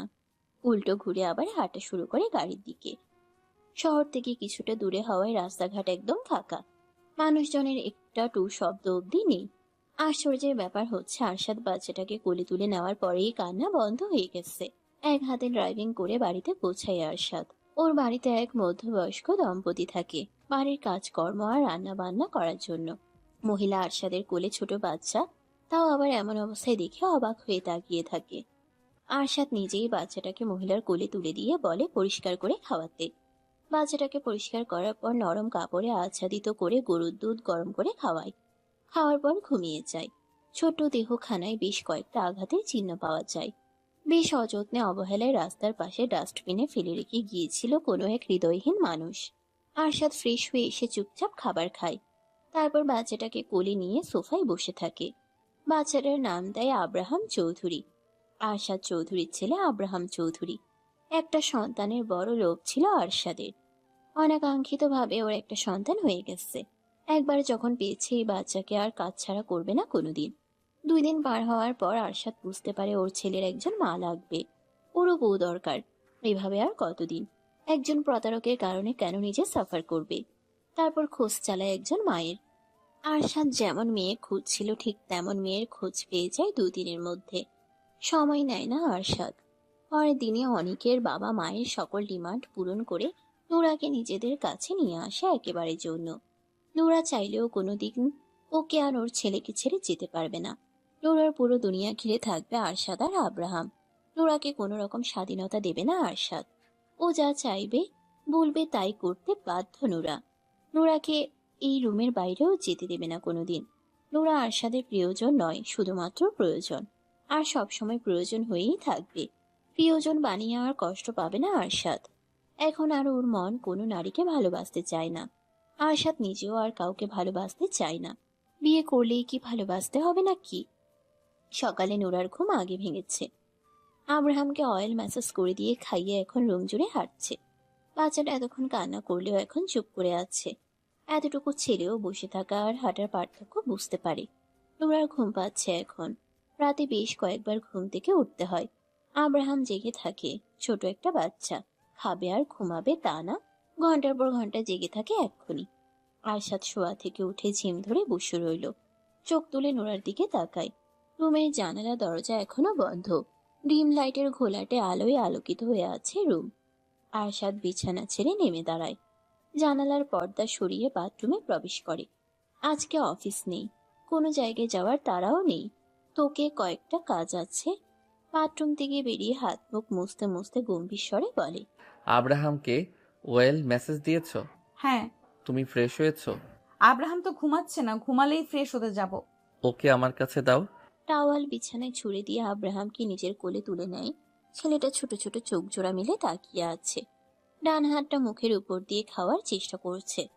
বেশ কয়েকদিন পেরিয়ে গেছে। আরশাদের মধ্যে কোনো পরিবর্তন আসেনি। নোরা ওকে দেখলেই ভয়ে সিটিয়ে যায়। আরশাদের গম্ভীর চোখ মুখ দেখলেই মনে ভয় ঢুকে যায়। গম্ভীর গলার স্বর শুনলে গলা শুকিয়ে যায়। এখন দুপুরের সময়। দুপুরের খাবার খেয়ে আব্রাহামকে ঘুম পাড়িয়ে নোরা নিজেও ঘুমিয়ে পড়েছে। আব্রাহামের সাথে রোজ রাত জাগতে হয় ওর। আবার সন্ধ্যার পরও দ্রুত ঘুমোতে পারে না আরশাদের জন্য। রুমের দরজা ঠেলে ভেতরে প্রবেশ করে আরশাদ। চোখ দুটো লাল হয়ে আছে। বিছানার দিকে একবার তাকিয়ে গায়ের শার্ট খুলে বিছানায় শুয়ে পড়ে নোরার পাশে। আরশাদ শুতেই নোরার ঘুম ভেঙে যায়। ভয় পেয়ে তড়িঘড়ি করে পেছনে তাকায়। আরশাদকে দেখে একটু শান্ত হয়। ভয় পেয়ে গিয়েছিল, ভেবেছিল কে না কে এসেছে। আরশাদ তো বিকেলে ফিরবে জানিয়েছিল। এই মেয়ে, নোরা আরশাদের দিকে ফিরে বলে, বলুন। আমার মাথা ব্যথা করছে। মাথা ব্যথা কমানোর ব্যবস্থা করো দ্রুত। ওষুধ নেই? না, মাথা ব্যথার বাম? কিচ্ছু নেই। কিভাবে ব্যথা কমাবে কমাও, সহ্য হচ্ছে না কিন্তু এখন। নোরা শোয়া থেকে উঠে বসে। এলোমেলো চুলগুলো হাত খোপা করে বিছানা থেকে নেমে দাঁড়ায়। ড্রেসিং টেবিলের উপর রাখা নিজের তেলের বোতলটা নিয়ে আসে। আরশাদ এনে দিয়েছিল সবকিছু। বাথরুম থেকে পানি এনে আগে পানি দিয়ে দেয় চুলে, তারপর তেল দিয়ে ম্যাসাজ করতে শুরু করে। আরাম লাগে আরশাদের। সকাল থেকে প্রচন্ড মাথা ব্যথা করছিল। শেষে সহ্য করতে না পেরে অফিস থেকে বাড়িতে ফিরে এসেছে। অসুস্থ হলে হসপিটালে যেতে হবে সেটাই যেন ভুলে গেছে। ফট করে চোখ মেলে তাকায় আরশাদ। এভাবে তাকাতে দেখে ভয় পেয়ে চমকে ওঠে নোরা। আরশাদ ছেলের দিকে একটু সরে এসে বলে, এখানে উঠে বসো। নোরা বিছানায় উঠে বসে। আরশাদ নোরার বুকে মাথা রেখে চোখ বন্ধ করে নেয়। এখন মেসেজ করতে থাকো। নোরা কাঁপা কাঁপা হাতে চুলে ম্যাসাজ করতে শুরু করে। হৃদয় স্পন্দন বেড়ে গেছে। বুকের ভেতরে জোরে জোরে শব্দ হচ্ছে। আরশাদ নিশ্চয়ই শব্দ শুনতে পাচ্ছে।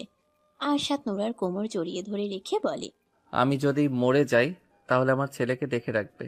ওকে একা ছাড়বে না তুমি। হাতে শক্তি নেই নাকি? চুল জোরে জোরে টানো। কিছুক্ষণ পর নোরা ভয় ভয়ে জিজ্ঞেস করে, এমন কথা বলছেন কেন? কি হয়েছে আপনার? জানি না কি হয়েছে, চুপচাপ মেসেজ করতে থাকো। এসি টেম্পারেচার কমিয়ে দাও আরো। নোরা আর কোনো প্রশ্ন করে না। এসি রিমোট হাতে নিয়ে টেম্পারেচার কমিয়ে দেয়। আরশাদ নিস্তেজ হয়ে যায় নোরার বুকে। অনেক আরাম লাগছে এখন, ঘুমও পাচ্ছে। নোরা ঘাড় ঘুরিয়ে আব্রাহামের দিকে তাকায়। বাচ্চাটা গভীর ঘুমে বিভোর হয়ে রয়েছে এখন। রাতে জেগে থাকবে। বাচ্চাটার প্রতি ভীষণ মায়া জন্মে গেছে নোরার। ওর এখন মনে হয় বাচ্চাটা ওর নিজেরই। ও নিজেই জন্ম দিয়েছে আব্রাহামকে। ওর মেয়েটা যদি বেঁচে থাকতো তাহলে এখন আব্রাহামের চেয়ে বয়সে বড় হতো। যা হোক, শূন্যস্থান অপূর্ণ থাকে না। নোরা স্বামী সন্তানকে হারিয়ে দুজনকেই পেয়েছে আবার। আশাদ স্ত্রীকে হারিয়েছে, তার বিনিময়ে স্ত্রী সন্তান দুজনকে পেয়েছে। আব্রাহাম বাবা মাকে হারিয়েছিল, এখন দুজনকেই পেয়েছে। ভাগ্যের পরিবর্তনে অপরিচিত তিনজন এখন এক পরিবার। এদের ভাগ্য এখন একে অপরের সঙ্গে যুক্ত। একজন স্বামী, একজন স্ত্রী, একজন সন্তান, একজন বাবা আরেকজন মা। এরা একে অপরের পরিপূরক। প্রায় ঘন্টা পেরিয়ে গেছে। আরশাদ এখনো নোরার বুকে মুখ গুজে শুয়ে আছে উপর হয়ে। নোরা যত্ন নিয়ে চুলে হাত বুলিয়ে দিচ্ছে। আরশাদের ভারী শ্বাস ফেলার শব্দ পাওয়া যাচ্ছে। আরশাদ ঘুমিয়ে গেছে নোরা বুঝতে পারছে। আরশাদের শরীর গরম ছিল, এখন ঠান্ডা হয়ে গেছে। মাথার তালু অনেক গরম হয়েছিল। রীতিমতো ভাপ উঠছিল মাথা দিয়ে। হাত থামিয়ে দেয় নোরা। ব্যথা হয়ে গেছে একটানা হাত বুলাতে বুলাতে। আব্রাহাম নড়ে চড়ে কেঁদে উঠে। পি করে দিয়েছে বোধ হয়। নোরা আরশাদের শরীরে আস্তে আস্তে ধাক্কা দিয়ে মৃদু স্বরে বলে, শুনছেন? ছাড়ুন আমাকে, আব্রাহাম কাঁদছে। নোরার ডাকে ঘুম না ভাঙলেও ছেলের কান্নায় ঘুম ভেঙে যায় আরশাদের।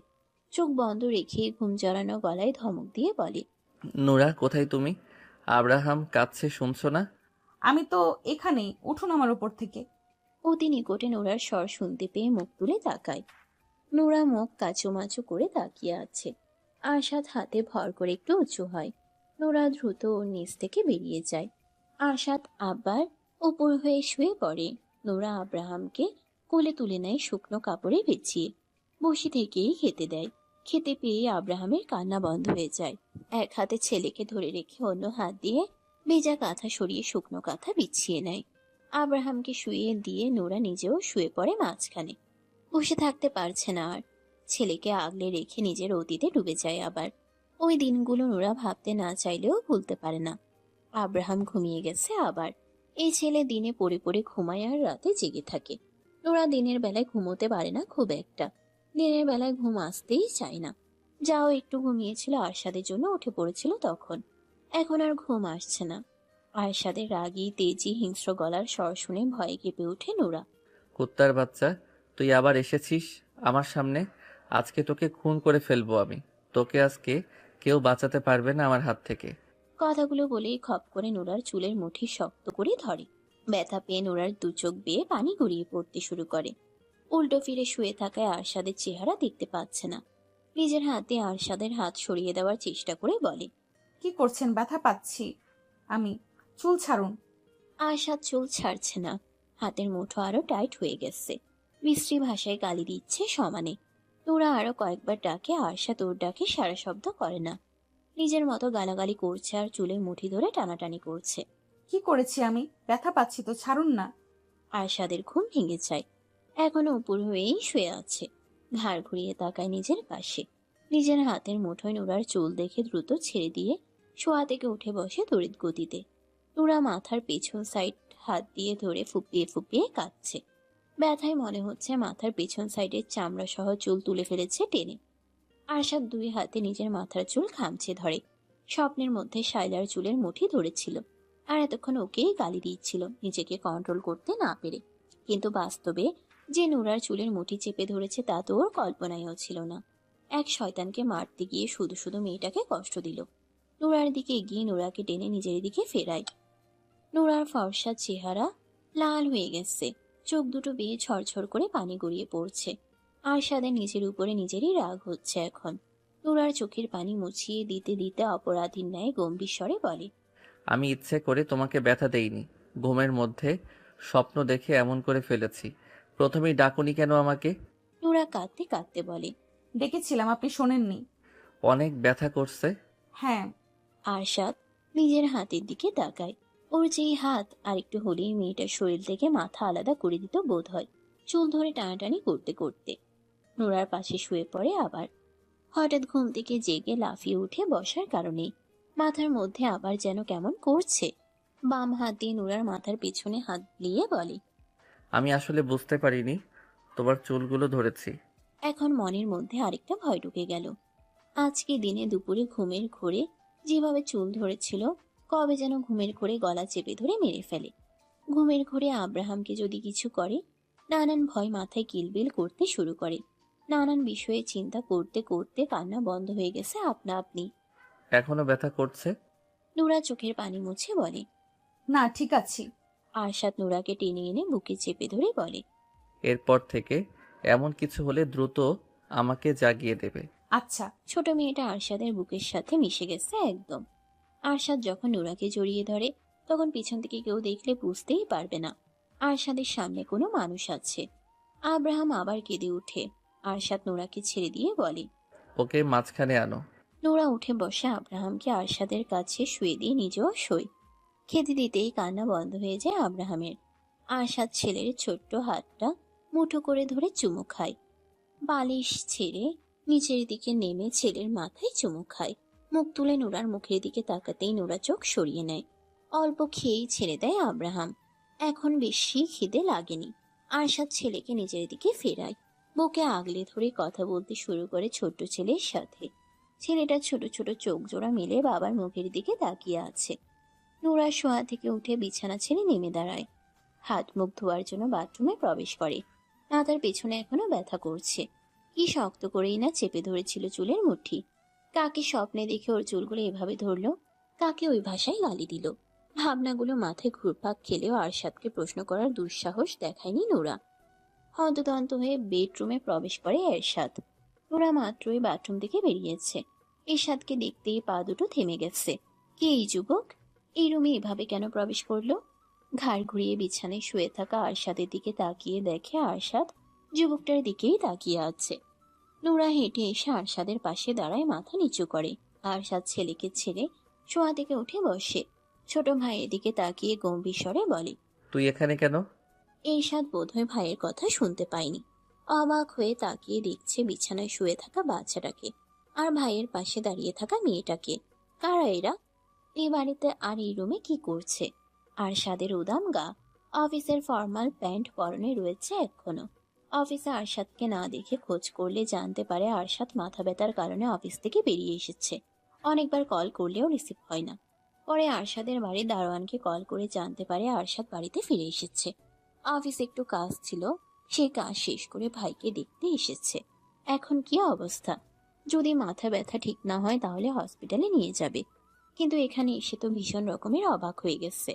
আরশাদ গলার স্বর বাড়িয়ে ডেকে ওঠে। এরশাদ। এরশাদ স্বাভাবিক হয়, নুরার দিকে তাকিয়ে ভাইয়ের কাছে এগিয়ে এসে দাঁড়ায়। ভাইয়ের দিকে তাকিয়ে বলে, তোমার মাথা ব্যথা এখন ঠিক হয়েছে? হ্যাঁ, তুই এখানে এসেছিস কেন? কল করেছিলাম অনেকবার, রিসিভ করনি, তাই দেখতে আসলাম। ভয় পেয়ে গেছিলাম যদি সিরিয়াস কিছু হয়। ফোন গাড়িতেই রয়ে গেছে, এখন ঠিক আছি আমি। এরশাদ নুরার দিকে আঙ্গুল তুলে বলে। ওকে ভাইয়া। আরশাদ নুরার দিকে তাকিয়ে আবার ভাইয়ের মুখের দিকে তাকায়, গম্ভীর স্বরে বলে। ও নুরা, তোর ভাবি। এরশাদ যেন আকাশ থেকে পড়লো এমন অবস্থা হয়েছে ওর। বিস্ময়ে চোখ দুটো বড় বড় হয়ে গেছে। বিস্ময় নিয়েই বলে, তুমি বিয়ে করেছো? হ্যাঁ নুরা, ও আমার ছোট ভাই এরশাদ চৌধুরী। নুরা এরশাদের মুখের দিকে তাকায় একবার। দুই ভাইয়ের চেহারায় মিল আছে কিছুটা। আরশাদের পরিবারের মানুষ আছে তাহলে। নুরা নিচের দিকে তাকিয়ে সালাম দেয়। আসসালামু আলাইকুম ভাইয়া। ওয়ালাইকুম আসসালাম। এরশাদ বিছানায় শুয়ে থাকা আব্রাহামের দিকে তাকিয়ে বলে। ভাইয়া ও। বাকি কথা বলার আগে আরশাদ ওকে থামিয়ে দেয়। আব্রাহামকে কোলে তুলে নিয়ে বিছানা ছেড়ে নেমে দাঁড়ায়। দরজার দিকে এগিয়ে যেতে যেতে বলে, এরশাদ নিচে আয়। এরশাদ নুরার দিকে আরো একবার তাকিয়ে দরজার দিকে এগিয়ে যায়। নুরার বয়স যে অনেক কম সেটা এরশাদ বুঝতে পারছে। ওর ভাই বিয়ে করেছে, বিশ্বাসই হচ্ছে না ওর। তা আবার এত ছোট একটা মেয়েকে বিয়ে করেছে। বাচ্চাটা কার? এত ছোট একটা মেয়ের বাচ্চা হয়েছে? এই মেয়ে তো একটা বাচ্চা। এই বাচ্চা আর এই মেয়েকে কোথায় পেয়েছে ওর ভাই? আর বিয়ে করলো কবে? ওদের কাউকে তো একটাবার বললোও না। ড্রয়িং রুমে এসে সোফায় বসে আরশাদ, ওর পাশে বসে এরশাদ। কবে বিয়ে করেছো ভাইয়া? 1 সপ্তাহ হয়েছে। বিয়ে করেছো অথচ আমাদের কাউকে একটাবার বললেও না। 1 সপ্তাহ হয়ে গেছে আর আজকে জানতে পারলাম। আরশাদ চুপ করে থাকে। এরশাদ পুনরায় বলে, এই বাচ্চার বাবা কে? আমি আমি বলতে চাচ্ছি ওর আসল বাবা কে? জানি না। কোথায় পেয়েছো ওদের? আব্রাহামকে ডাস্টবিনে পেয়েছিলাম। এমন কথা শোনার জন্য মোটেও প্রস্তুত ছিল না এরশাদ। ডাস্টবিনে পেয়েছে মানে কি? তাহলে নুরাকে কোথায় পেয়েছে? অবাক হয়ে বলে, ভাবিকে কোথায় পেয়েছো? নুরাকে কিনে এনেছি। মানে? নুরাকে সারা জীবনের জন্য কিনে এনেছি। এই পৃথিবীর বুকে যতদিন বেঁচে আছে ততদিন আমার সাথে থাকবে। কত টাকা দিয়ে কিনে এনেছো? 1 মিলিয়ন। কোথা থেকে এনেছো? এত কিছু জেনে কি করবি? তার মানে এই বাচ্চা মানে আব্রাহাম তোমার বা ভাবির কারো নিজের সন্তান না? আরশাদ রাগী চোখে ভাইয়ের দিকে তাকিয়ে ছেলের মুখের দিকে তাকায়। ছেলের তুলতুলে গালে আঙ্গুল ছুঁয়ে চাপা রাগী স্বরে বলে, কে বলেছে তোকে আব্রাহাম আমার আর নুরার আপন সন্তান? এই কথাগুলো মস্তিষ্কের ভেতর গেঁথে নে। দ্বিতীয়বার যেন এমন কথা না শুনি আমি। রেগে যাচ্ছ কেন? আমি এভাবে কিছু বলতে চাইনি। তাহলে কিভাবে বলতে চেয়েছিস? বাদ দাও এসব কথা। বাড়িতে যাবে না? ভাবিকে আর আব্রাহামকে নিয়ে বাড়িতে ফিরে চলো। কোথাও যাব না। কেন? আমার ইচ্ছে তুই যা এখান থেকে, বাড়িতে যা। এরশাদ তাকিয়ে থাকে ভাইয়ের দিকে। আব্রাহাম ড্যাব ড্যাব করে তাকিয়ে আছে বাবার মুখের দিকে। এরশাদ সোফা ছেড়ে ভাইয়ের পাশে এসে বসে। ওকে আমার কোলে দাও একটু। আরশাদ চোখ তুলে তাকাতেই মুখ কাচুমাচু করে বলে, একটু কোলে নিতে ইচ্ছে করছে। আরশাদ ভাইয়ের কোলে তুলে দেয়। এরশাদ কোলে নিয়ে তাকিয়ে থাকে বাচ্চাটার মুখের দিকে। ভীষণ মায়াবী চোখ জোড়া, হাত মুখে পুরে ওর মুখের দিকে তাকিয়ে আছে। ঘন্টা খানিক পর এরশাদ চলে যায় বাড়ি থেকে। আরশাদ ছেলেকে কোলে নিয়ে রুমে ফিরে আসে। নুরা বিছানায় বসে জানালা দিয়ে বাইরের দিকে তাকিয়ে আছে। গভীর ভাবে হয়তো কিছু ভাবছে, তাই আরশাদের আগমন টের পাচ্ছে না। আরশাদ কিছু সময় তাকিয়ে থাকে নুরার দিকে। এই মেয়ে। গম্ভীর স্বর শুনে চমকে ওঠে নুরা। দ্রুত বিছানা থেকে নেমে এসে দাঁড়ায় আরশাদের সামনে। কি ভাবছিলে এত মনোযোগ দিয়ে? কিছু না, মিথ্যে বলছো কেন? সত্যি কিছু ভাবছিলাম না, এমনি বাইরের দিকে তাকিয়েছিলাম। আব্রাহামকে নাও, কাপড় ভিজিয়ে ফেলেছে, চেঞ্জ করে দাও। নুরা আব্রাহামকে নিজের কোলে তুলে নেয়। আরশাদ টাওয়াল হাতে বাথরুমে প্রবেশ করে। তেল দিয়ে চুল ছিটছিটে করে দিয়েছে। আব্রাহামকে নিয়ে বিছানায় বসে আবার ভেজা কাপড় চেঞ্জ করিয়ে শুকনো কাপড় দিয়ে ঢেকে নেয়। সন্ধ্যা পেরিয়ে গেছে। কিছুক্ষণ আগেই মাগরিবের নামাজ শেষ হয়েছে। আরশাদ ছেলের উপর ঝুঁকে পড়ে কথা বলছে। বিছানার অন্য পাশে নুরা বসে আছে চুপচাপ। বিয়ের এতদিনে আজকে প্রথম আরশাদকে এত কথা বলতে দেখছে। ও তো ভেবেছিল আরশাদ বেশি কথা বলে না, সবসময় গম্ভীর আর চুপচাপ হয়ে থাকে, শুধু প্রয়োজনে কথা বলে। আরশাদ মুখ তুলে ওর দিকে তাকাতেই নোরা দৃষ্টি সরিয়ে নেয়। দরজায় নক হয়। নোরা আর আরশাদ দুজনেই দরজার দিকে তাকায়। আরশাদ গম্ভীর স্বরে বলে। কে? পরপর কয়েকজনের প্রবেশ ঘটে রুমের ভিতর। সকলের দিক থেকে চোখ সরিয়ে আরশাদের দিকে তাকায় নোরা। আরশাদ নিজেও ওর দিকে তাকিয়ে আবার নিজের পরিবারের দিকে তাকায়। আরশাদের বাবা মা, ভাই বোন, কাকা কাকি আর কাকাতো ভাই এসেছে। আরশাদ স্থির হয়ে বসে থাকে, আগের মতোই। নোরা জড়সড় হয়ে যায়। এরা কারা? আরশাদের বাড়ির লোক নাকি? আরশাদের ভাইও তো আছে। আরশাদের বাবা এগিয়ে এসে দাঁড়ান আরশাদের সামনে, গম্ভীর স্বরে বলেন। এই বাচ্চা কার? আমাদের। তোমার আর কার? আমার আর আমার ওয়াইফের। তোমার ওয়াইফ কে? আরশাদ নোরার দিকে তাকায়। ওই যে বসে আছে মিসেস আরশাদ চৌধুরী। কে এই মেয়ে? আমার ওয়াইফ, আমার বাচ্চার মা। সেটা তো বুঝতে পারছি, কিন্তু কে ওই মেয়ে? বংশ পরিচয় কি? আরশাদ রেগে থাকায় ছোট ভাইয়ের দিকে। ঈশাদ দুদিকে মাথা নাড়ায়। আরশাদের বাবা রেগে গিয়ে গলার স্বর বাড়িয়ে বলেন। তোমার জন্য মেয়ের অভাব ছিল? দুনিয়ার মেয়ের অভাব হয়েছে যে আজে বাজে মেয়েকে কিনে এনে বিয়ে করতে হবে? আরশাদ নিজেও রেগে চিৎকার করে ওঠে। That's enough now, shut up আব্বু। আরশাদের হঠাৎ চিৎকারে ভয় পেয়ে কেঁদে ওঠে আব্রাহাম। নুরা সহ রুমের সবাই কেঁপে উঠেছে ভয় পেয়ে। আরশাদ নুরার দিকে তাকিয়ে ধমকে সুরে বলে। তাকিয়ে তাকিয়ে কি দেখছো? ওকে কোলে নিয়ে শান্ত করো। নুরা দ্রুত এগিয়ে এসে আব্রাহামকে কোলে তুলে নিয়ে আরশাদের পাশেই বসে থাকে। আরশাদের বাবা আবার মুখ খুলতে নিলে এরশাদ থামিয়ে দিয়ে বলে। আব্বু এমন করছো কেন? কি বলে এসেছিলে আর এখন কি করছো? চলো এখান থেকে। ছাড়ো আমার হাত। ও কি পেয়েছে? নাম পরিচয়হীন একটা বাচ্চা এনে বলছে ওর বাচ্চা। কোথা থেকে কোন মেয়েকে কিনে এনে বিয়ে করে নিয়েছে? আরশাদ বসা থেকে উঠে দাঁড়ায়, খ্যাপাটে দৃষ্টিতে তাকিয়ে গর্জন করে বলে। আমার পার্সোনাল লাইফ নিয়ে তোমাকে ভাবতে হবে না। অনেক উপকার করেছো তোমরা আমার। উচ্চ নামডাকওয়ালা বংশ থেকে তো বউ এনে দিয়েছিলে। সে কি করেছে ভুলে গেছো? ভালো বংশের মেয়ে লাগবে না আমার। আমাকে আমার মতো করে থাকতে দাও, বাঁচতে দাও। নোরা আজে বাজে মেয়ে না। ওর চরিত্র নিয়ে একটাও বাজে কথা বলবে না। ওকে আমি এই কারণে কিনে এনেছি যেন এই জন্মে আমাকে ছাড়তে না পারে। ও পচে গলে মরলেও আমার কাছেই মরবে। আর যদি আব্রাহামের কথা বলো তাহলে কান খুলে শুনে রাখো। আব্রাহাম এখন আমার ছেলে। ওর সবচেয়ে বড় পরিচয় ও আরশাদ চৌধুরীর ছেলে। আমাদের বিরক্ত না করলেই আমি খুশি হব। তোমরা এখন আসতে পারো। তোমার বাড়ি বলে বাড়ি থেকে বের করে দিচ্ছ? যা ভাবো। আমার মাথা খারাপ করবে না। এমনিতেই মানসিক অবস্থা ঠিক নেই। উল্টাপাল্টা কি করে ফেলবো রাগের মাথায় আমি নিজেও জানি না। সবাই যাও এখান থেকে। আমি তোমাদের কারো কোনো সমস্যা করার জন্য বা বিরক্ত করার জন্য যাইনি। তোমাকে বড় করেছে কে? এত দূর এনেছে কে? বড় করার জন্য আর এত দূর আনার জন্য দাম চাইছো? যদি দাম চেয়ে থাকো তাহলে একেবারে শেষ করে দাও আমাকে, নয়তো একটু শান্তিতে বাঁচতে দাও। দম নিয়ে আবার বলে। তুমি কি বলতে চাইছো? তোমার টাকায় খেয়ে পড়ে বড় হয়েছি, লেখাপড়া করেছি, আর এই বাড়ি গাড়ি করেছি। এই বাড়ি গাড়ি সব দিয়ে দিলাম। তোমাদের কিচ্ছু লাগবে না। আমার শুধু লাগবে একটু মানসিক শান্তি, যার সন্ধান আমি পেয়ে গেছি। আমার আর কিচ্ছু লাগবে না। এই নুরা, নামো বিছানা থেকে। থাকবো না এই বাড়িতে। ব্যাগের মধ্যে শুধু আব্রাহামের কাপড় চোপড় আর প্রয়োজনীয় জিনিসগুলো গুছিয়ে নাও। নুরা বিছানা থেকে নেমে দাঁড়ায়। ওর শরীর থরথর করে কাঁপছে। আব্রাহাম এখনো কান্না করছে ভয়ে। আরশাদ ছেলেকে নিজের কোলে তুলে নিয়ে বলে। 2 মিনিটের মধ্যে ব্যাগ গোছাও। বিলাসবহুল জীবন দিতে না পারলেও মোটামুটি ভালো রাখতে পারবো তোমাদের। এতটুকু অ্যাবিলিটি আছে আমার। আরশাদের মা বলেন। কি বলছো আরশাদ? কোথায় যাবে তুমি? এই বিষাক্ত শহর, মানুষ আর পরিবেশ ছেড়ে অনেক দূরে। এই শহরের মানুষ আর বাতাস বিষাক্ত হয়ে গেছে। আমাকে ভালো থাকতে দিচ্ছে না। আমার ভালো থাকা সহ্য হচ্ছে না। ইরশাদ বাবার দিকে তাকিয়ে রাগী স্বরে বলে। ভাইয়া যদি এই বাড়ি থেকে চলে যায় তাহলে আমিও চলে যাব, যেদিকে যেতে ইচ্ছে করে। আমি খুশি হয়ে তোমাদের জানালাম যে ভাইয়া অতীত ভুলে মুভ অন করেছে, বিয়ে করেছে, সংসার করছে। বউ আছে, বাচ্চা আছে, আর তুমি এসে এখানে আগুন ধরাচ্ছ? শায়লা তো তোমার পছন্দ করা মেয়েই ছিল। কি করেছে সেই মেয়ে? তুমি কি আরেক শায়লাকে বিয়ে করতে বলেছো ভাইয়াকে? সব মেয়ে কি এক হয়?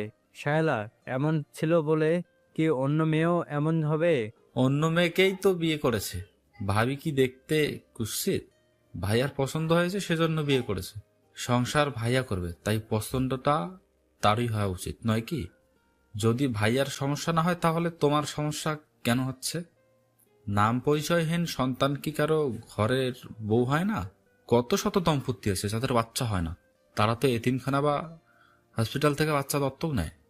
কত শত শিশুর নাম পরিচয়ও তো থাকে না। তোমার মামাতো ভাই তো বাপের পরিচয়হীন মেয়েকে এনে নিজের পরিচয় বড় করেছে, বিয়ে দিয়েছে। নোরা কোনো রকমে শুধু ব্যাগের ভেতর আব্রাহামের কাপড় চোপড় আর প্রয়োজনীয় অল্প কিছু গুছিয়ে নিয়েছে। আরশাদ নিজের ফোনটা ট্রাউজারের পকেটে ভরে নেয়। এগিয়ে এসে ব্যাগটা হাতে নিয়ে বলে, আমার আগে আগে হাঁটবে।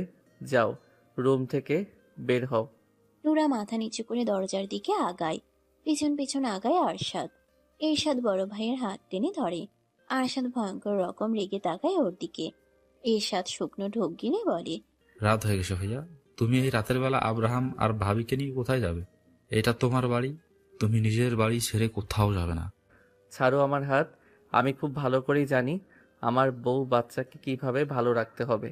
আমাদেরকে নিয়ে তোদের ভাবতে হবে না। তোরা থাক তোদের নাম ডাক বংশ পরিচয় নিয়ে। আজকে থেকে সবাই ভাববি আমি আরশাদ চৌধুরী মরে গেছে। মরে তো সেদিনই গেছি, শুধু দেহ থেকে আত্মাটা বের হওয়া বাকি। আমার মরার খবর শুনলেও তোরা কেউ যাবি না আমাকে দেখতে। এরশাদের হাত থেকে হাত ছাড়িয়ে নিয়ে নোরা বলে, না হেঁটে দাঁড়িয়ে পড়েছো কেন? চলো এখান থেকে। কোনো টেনশন করতে হবে না, আমি আছি তো। আমি যতদিন বেঁচে আছি কোনো ঝড় তোমাদের দুজনকে ছুতে পারবে না। আরশাদ রুম থেকে বেরিয়ে আসে নোরা আর আব্রাহামকে নিয়ে। এরশাদ আর ওর কাকাতো ভাই দৌড়ে এগিয়ে এসে আরশাদকে আবার থামায়। টেনে ধরে বলে, এটা তোমার বাড়ি, তুমি নিজের বাড়ি ছেড়ে কেন যাচ্ছ? এই বাড়ি গাড়ি করার পেছনে তো তোদেরই অবদান ছিল। এসব নিয়ে থাক তোরা। ছাড় আমাকে। আরশাদের মা এগিয়ে এসে ছেলের সামনে দাঁড়িয়ে ছেলের হাত মুঠো করে ধরে বলেন, তোমার আব্বুর পক্ষ থেকে আমি মাপ চাইছি আরশাদ। উনি ভুল করে ফেলেছে, মাফ করে দাও। তোমার বাড়ি ছেড়ে তুমি কেন যাবে? যাওয়ার হলে আমরা যাব। তোমার জন্য আমরা যেমন করেছি তেমন তুমিও আমাদের জন্য অনেক করেছো। তোমার আব্বু যা খুশি বলুক, ওনার মাথা খারাপ হয়ে গেছে। তুমি নিজের বাড়ি ছেড়ে যেও না আব্বা। ছাড়ো তোমরা আমাকে। যেখানে আমার বউ বাচ্চাকে অপমান করা হয়, ছোট করা হয়, তাদের নাম বংশ পরিচয় নিয়ে কথা ওঠে, সেখানে থাকবো না আমি। পেছন থেকে আরশাদের বাবা বলেন, টাকা দিয়ে কিনে আনলেই সেই মেয়ে সারা জীবন তোমার কাছে থাকবে নাকি? আরেকজন বাকি কথা শেষ করার আগেই আরশাদ সামনের দিকে দৃষ্টি রেখে গর্জন করে বলে, জাস্ট শাট আপ। আর একটাও বাজে কথা বলবে না। নুরার দুনিয়া জুড়ে থাকবো শুধু আমি আর আমাদের ছেলে। ওকে আমি না কারোর সামনে যেতে দেব, না ওর হাতে মোবাইল ফোন দেব, আর না কোনোদিন কোনো ছেলে ওর সামনে আসতে পারবে। প্রয়োজনে ওকে আমি একটা রুমে সারা জীবন পাখির মতো বন্দি করে রাখবো। তারপরেও ওর মনের মধ্যে শুধু আমিই থাকবো। একটু চুপ করে ভাইয়ের দিকে তাকিয়ে রাগী স্বরে বলে, হাত ছাড় আমার। তুই আসবি না আমার সামনে। সর এখান থেকে। আরশাদের মা বলেন, ও আরশাদ, তুমি তোমার বাড়িতেই থাকো, আমরা চলে যাচ্ছি। দেবরের দিকে তাকিয়ে বলেন, ছোট ভাই, আপনার ভাইকে নিয়ে চলুন এখান থেকে। এসেছিলাম ছেলে আর ছেলের বউ বাচ্চাকে বাড়িতে নিয়ে যেতে, আর ইনি এসে এখানে আগুন ধরিয়ে দিল। আরশাদের কাকা আরশাদের বাবাকে টেনে ধরে রুম থেকে বেরিয়ে আসেন। সবাই এগিয়ে যায় সিঁড়ির দিকে। আরশাদ পেছন থেকে বলে, আর কোনো দিন কাউকে যেন না দেখি এই বাড়িতে। আগামীকাল থেকে তোমাদের অফিসে যাব না আমি। আরশাদের বাবা কিছু বলতে চাইলেন, তার আগেই ওনার ছোট ভাই ওনার মুখ চেপে ধরে বলেন, ছেলেটার মাথায় আর আগুন ধরিও না। ওর মানসিক অবস্থা ঠিক নেই, আমরা সবাই জানি। ও যে অতীত থেকে বেরিয়ে এসেছে এটাই তো অনেক। আমি তো ভেবেছিলাম ও আর এই জীবনে বিয়েই করবে না। ও যখন বউ বাচ্চাকে নিয়ে ভালো থাকতে চাইছে তখন ওকে ভালো থাকতে দাও না। মানুষের সামনে এই বউ বাচ্চার পরিচয় দিবে কিভাবে? সেটা ও ভাববে। চুপ করে এখন চলো এখান থেকে। আমি এই বউ বাচ্চাকে কোনোদিন মেনে নিব না। না নিলে চলো এখন। আরশাদ সিঁড়ির কাছে এগিয়ে এসে গলা ছেড়ে মেয়েটার সার্ভেন্টকে উদ্দেশ্য করে বলে, আর কোনো দিন আমার অনুমতি ব্যতীত যেন কেউ এই বাড়ির ভেতর প্রবেশ করতে না পারে। যদি করে সেদিনই সবাইকে বের করে দেব বাড়ি থেকে। কথাগুলো বলে ধূপধাপ পা ফেলে রুমের দিকে এগিয়ে আসে, আবার ব্যাগটা হাতে নিয়ে বলে, ভেতরে আসো। আরশাদের পিছন পিছন ভেতরে প্রবেশ করে নূরা। আব্রাহাম এখনো কেঁদেই চলেছে। বাবার চিৎকার অনেক ভয় পেয়েছে বাচ্চা ছেলেটা। আরশাদ আব্রাহামকে নূরার দিকে বাড়িয়ে দিয়ে বলে, ওকে খাওয়াও। নূরা কোলে তুলে নিয়ে বিছানায় উঠে শুয়ে পড়ে ছেলেকে নিয়ে। খেতে দিলেও প্রথমে খেতে চায় না আব্রাহাম। আরো কতক্ষণ কান্নাকাটির পর খাওয়া শুরু করতেই কান্না বন্ধ হয়ে যায়। এখনো কেঁপে কেঁপে উঠছে বাচ্চা ছেলেটার ছোট্ট দেহখানা। নূরা এক হাতে আগলে ধরে নিজের বুকের সাথে। ওর দুই চোখ বেয়ে পানি গড়িয়ে পড়তে শুরু করেছে। আরশাদের বাবার কথা শুনে অনেক কষ্ট পেয়েছে মেয়েটা। যত যাই হয়ে যাক, ও কোনো আজেবাজে মেয়ে নয়।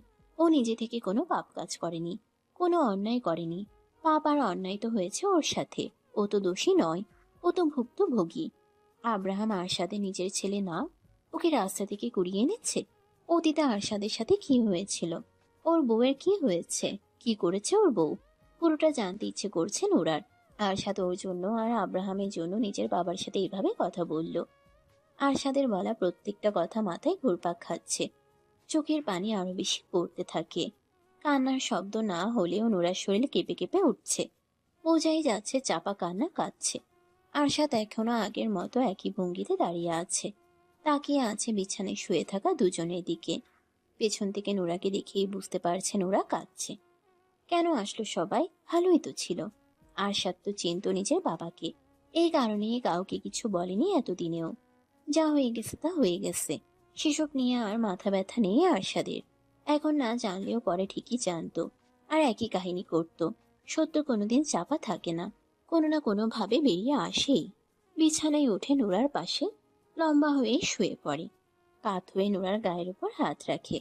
নোরা দ্রুত নিজের চোখের পানি মুছে নেয়, কিন্তু লাভ হয় না। অবাধ্য চোখের পানি সমানে বেরিয়ে আসছে। এই মেয়ে। নোরা সাড়া দিতে চাইলেও পারছে না। সাড়া দেওয়ার আগেই কান্না বেরিয়ে আসবে। এই মেয়ে, কি হয়েছে তোমার? কথা বলছো না কেন? নোরা গুমড়ে কেঁদে ওঠে এবার। আব্রাহাম খাওয়া বন্ধ করে একবার মায়ের মুখের দিকে তাকায়, তারপর আবার খাওয়া শুরু করে। আরশাদ ভালোভাবে জড়িয়ে ধরে নোরাকে। ওর বুকের সাথে মিশে আছে নোরার পিঠ, মাথা টেকে আছে থুতনির সাথে। কাঁদছো কেন? নোরা কান্না জড়ানো গলায় বলে, কি কিছু হয়নি। কিছু হয়নি, তাহলে কাঁদছো কেন? নোরা কথা বলে না। আরশাদ চোখ বন্ধ করে ধীর স্বরে বলে, আমাকে ছেড়ে চলে যাবে? কোথায় যাব? কার কাছে যাব? অন্য পুরুষের হাত ধরে? আরশাদের গলার স্বর আর কথা শুনে নোরার ভেতর পর্যন্ত কেঁপে ওঠে। এমন কথা বলছে কেন আরশাদ? অন্য পুরুষের হাত ধরে কেন চলে যাবে? কথা বলছো না কেন? অন্য পুরুষের সাথে কেন যাব? আমাকে ভালো না লাগলে? নোরা ঘাড় উল্টে আরশাদের মুখের দিকে দেখার চেষ্টা করে। আরশাদ আবার বলে, অন্য পুরুষের দিকে তাকালেও তোমার চোখ উপড়ে নেব আমি। তুমি শুধু আমাকে দেখবে, আমাকে ভালোবাসবে। এই আরশাদ চৌধুরীকে তোমার মনের অলিতে গলিতে শুধুমাত্র আমার বিচরণ থাকবে। নোরা ঘাড় সোজা করে নেয়। আরশাদ নোরার গালে হাত রেখে নিজের মুখের দিকে ফিরিয়ে বলে, বলো, ভালোবাসবে না আমাকে? বাসবো। আমাকে ছেড়ে অন্য কোনো পুরুষকে ভালোবাসবে? নোরা কান্না গিলে বলে, এসব কি বলছেন আপনি? যা জিজ্ঞেস করেছি তার উত্তর দাও। অন্য কাউকে কেন ভালোবাসবো? আপনি আমার স্বামী, ভালোবাসলে তো আপনাকেই বাসবো। অনেকের কথা মনে পড়ে না তোমার? নোরা স্তব্ধ। উত্তর দাও। মনে পড়ে না। কেন পড়ে না? ভালোবাসনি ওকে? ও তো তোমার স্বামী ছিল। ভালোবাসিনি ওনাকে। ভালোবাসার মতো কোনো কিছু উনি করেননি আমার জন্য। সব সময় শুধু আমাকে কষ্টই দিয়েছে, মারধরি করেছে। আমাকে বিয়ে করার পরও অন্য মেয়েদের কাছে গিয়েছে। সব সময় আমার সাথে অন্যায় করেছে। আরশাদ আর কোনো কিছু বলে না। নোরাকে জড়িয়ে ধরে নিশ্চুপ হয়ে থাকে। নোরার দু চোখ বেয়ে পানি গড়িয়ে পড়তে থাকে।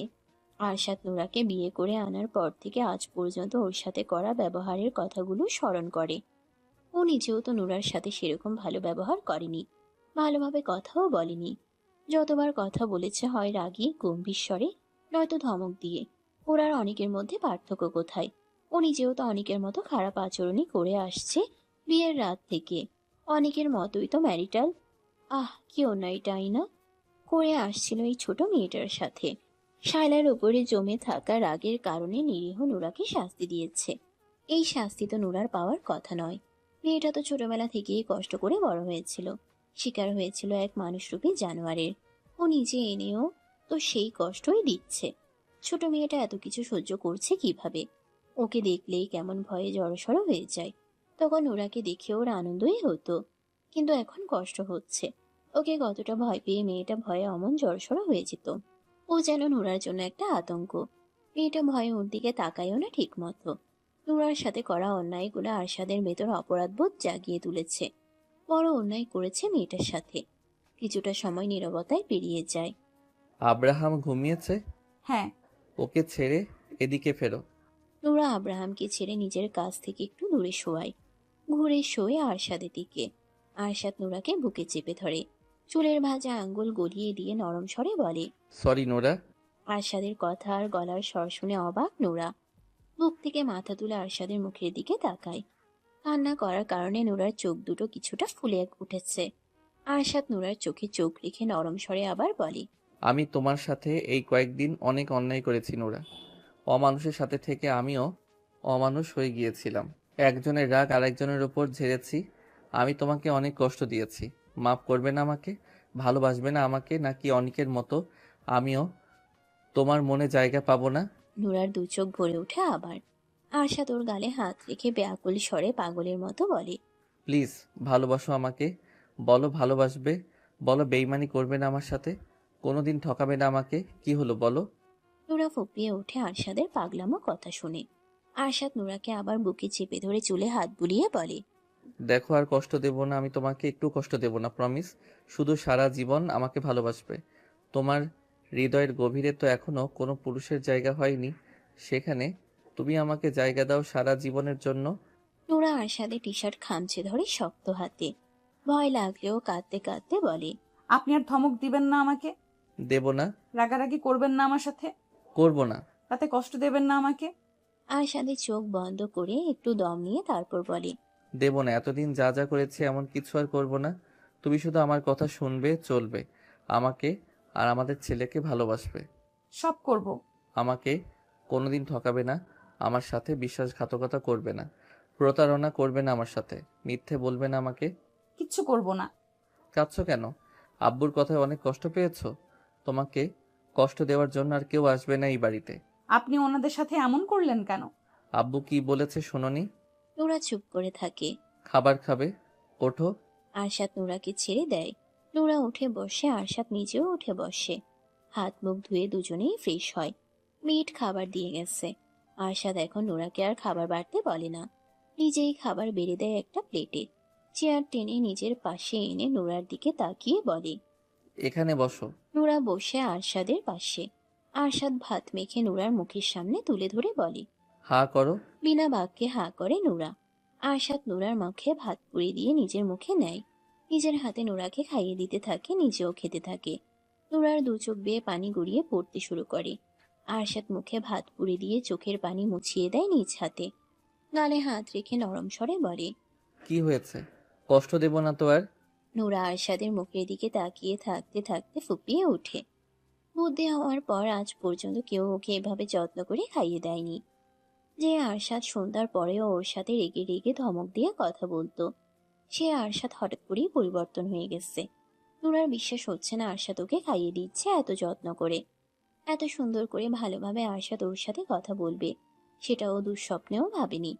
আরশাদ কি সত্যি পরিবর্তন হয়ে গেছে, নাকি নুরা স্বপ্ন দেখছে? ঘুমিয়ে আছে কি এখন?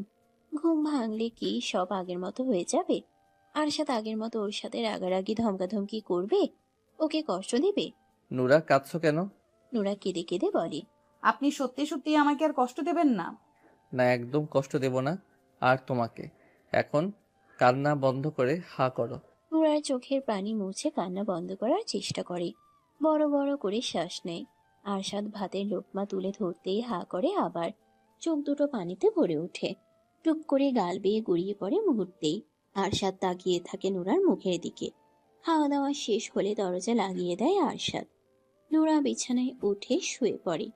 আরশাদ মেন লাইট অফ করে ডিম লাইট অন করে শুয়ে পড়ে নুরার পাশে। যত্ন সহকারে নুরাকে আগলে নেয় নিজের প্রশস্ত বুকে। আরশাদের বুকে ভয়ডরহীন নিরাপদ আশ্রয় পেয়ে নোরা লুকিয়ে পড়তে চায় প্রশস্ত বুকের গভীরে। রাত পেরিয়ে নতুন ভোরের আগমন ঘটে। নোরা আরশাদের বুকে মিশে ঘুমিয়ে আছে। একটু আগে এই বুকে এসে ঘুমিয়েছে আবার। আব্রাহাম রাত ৩টার সময় ঘুম থেকে জেগে উঠেছিল। ফজরের পরপরই ঘুমিয়েছে আবার। আজকে রাতে আব্রাহামকে কোলে নিয়ে বসে থাকতে হয়নি নোরার।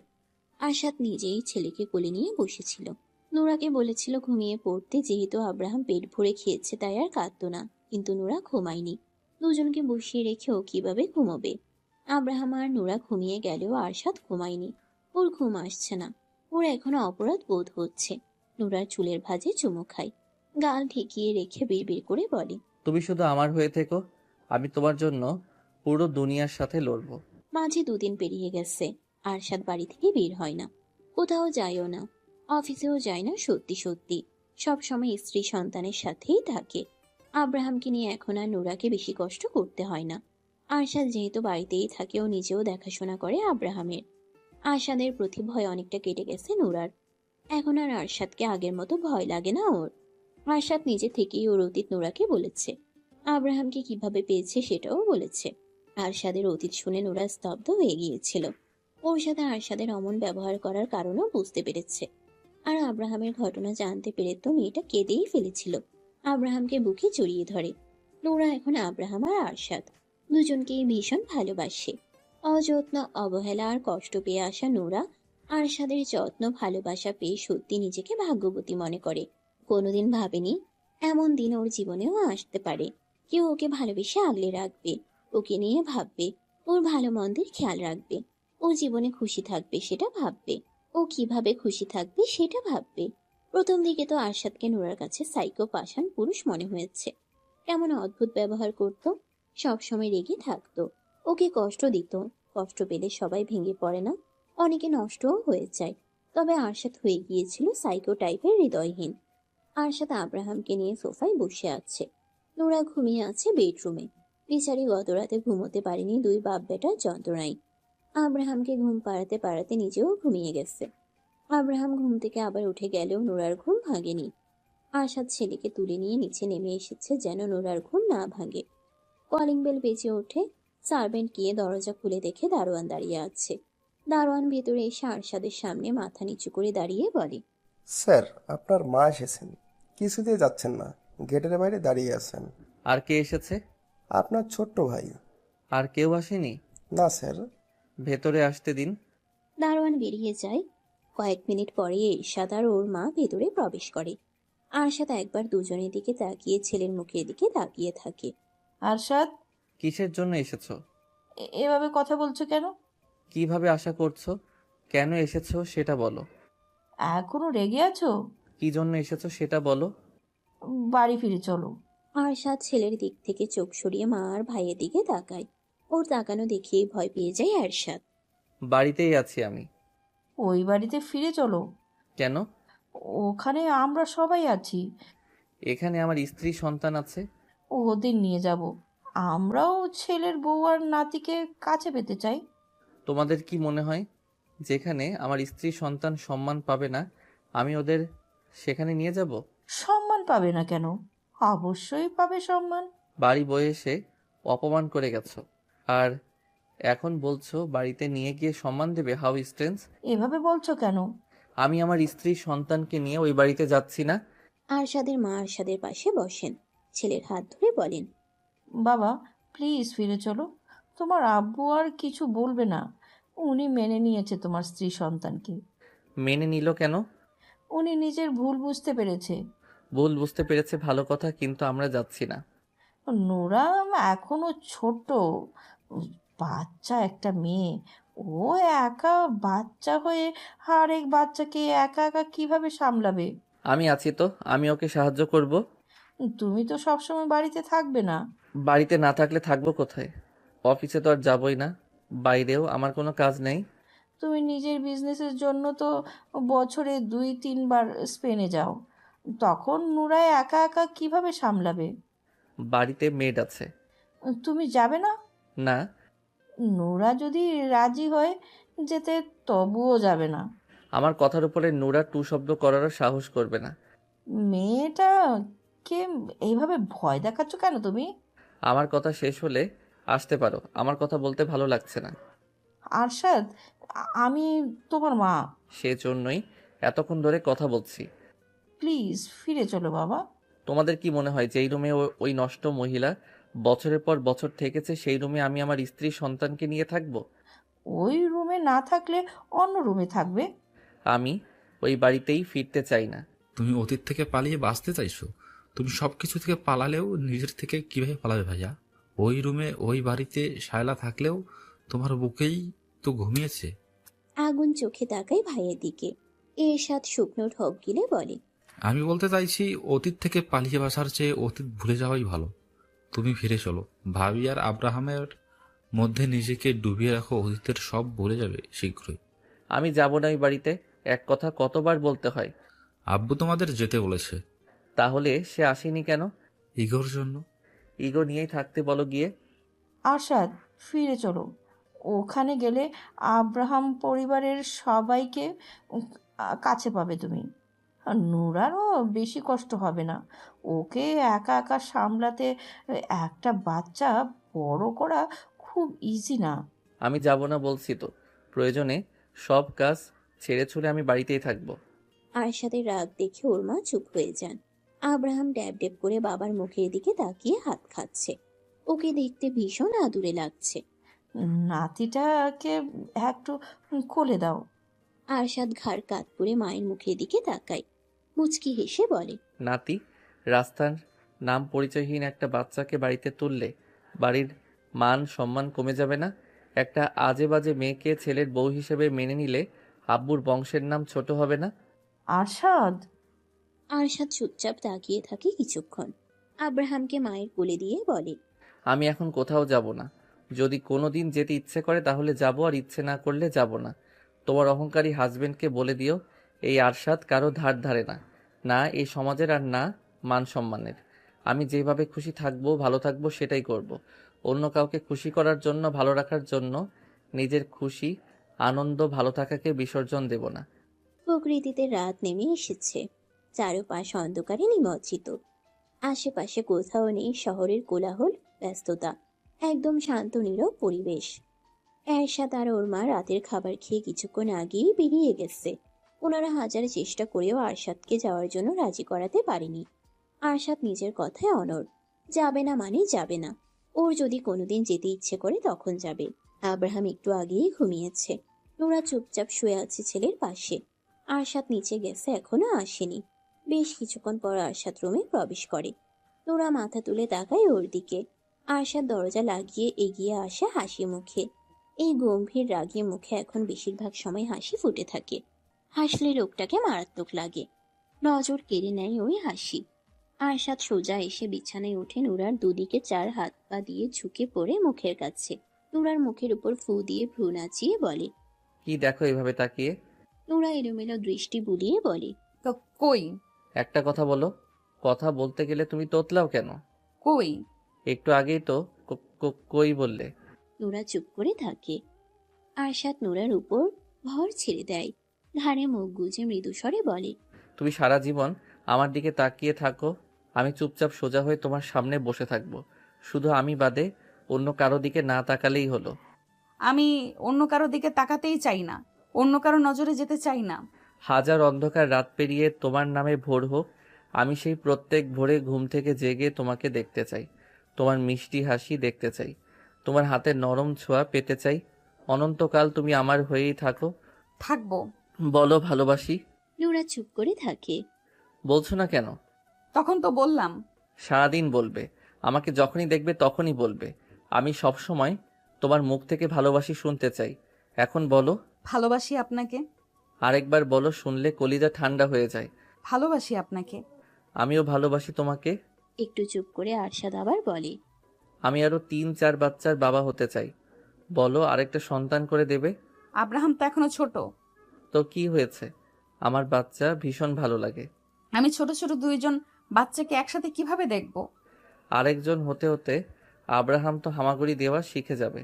আমাকে পাগল বানিয়ে ফেলবেন তো তিনজন মিলে। তখন আমি ভালো হয়ে যাব, কাজ বাজ সব ফেলে তোমার সাথে ছেলে মেয়েকে বড় করব। নোরা বলে না কিছু। গত 2 দিন ধরে আরশাদকে দেখছে আর অবাক হচ্ছে।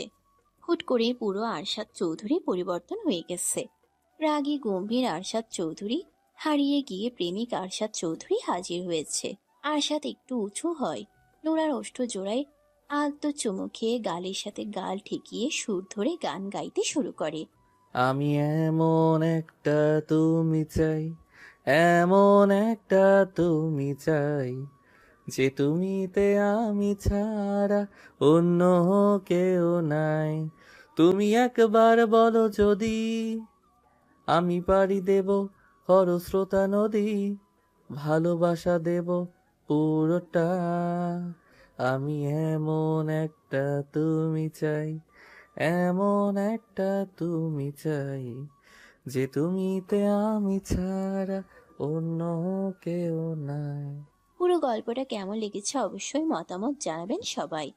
এমন আরো গল্প শুনতে চ্যানেলটি সাবস্ক্রাইব দিয়ে রাখবেন। ধন্যবাদ।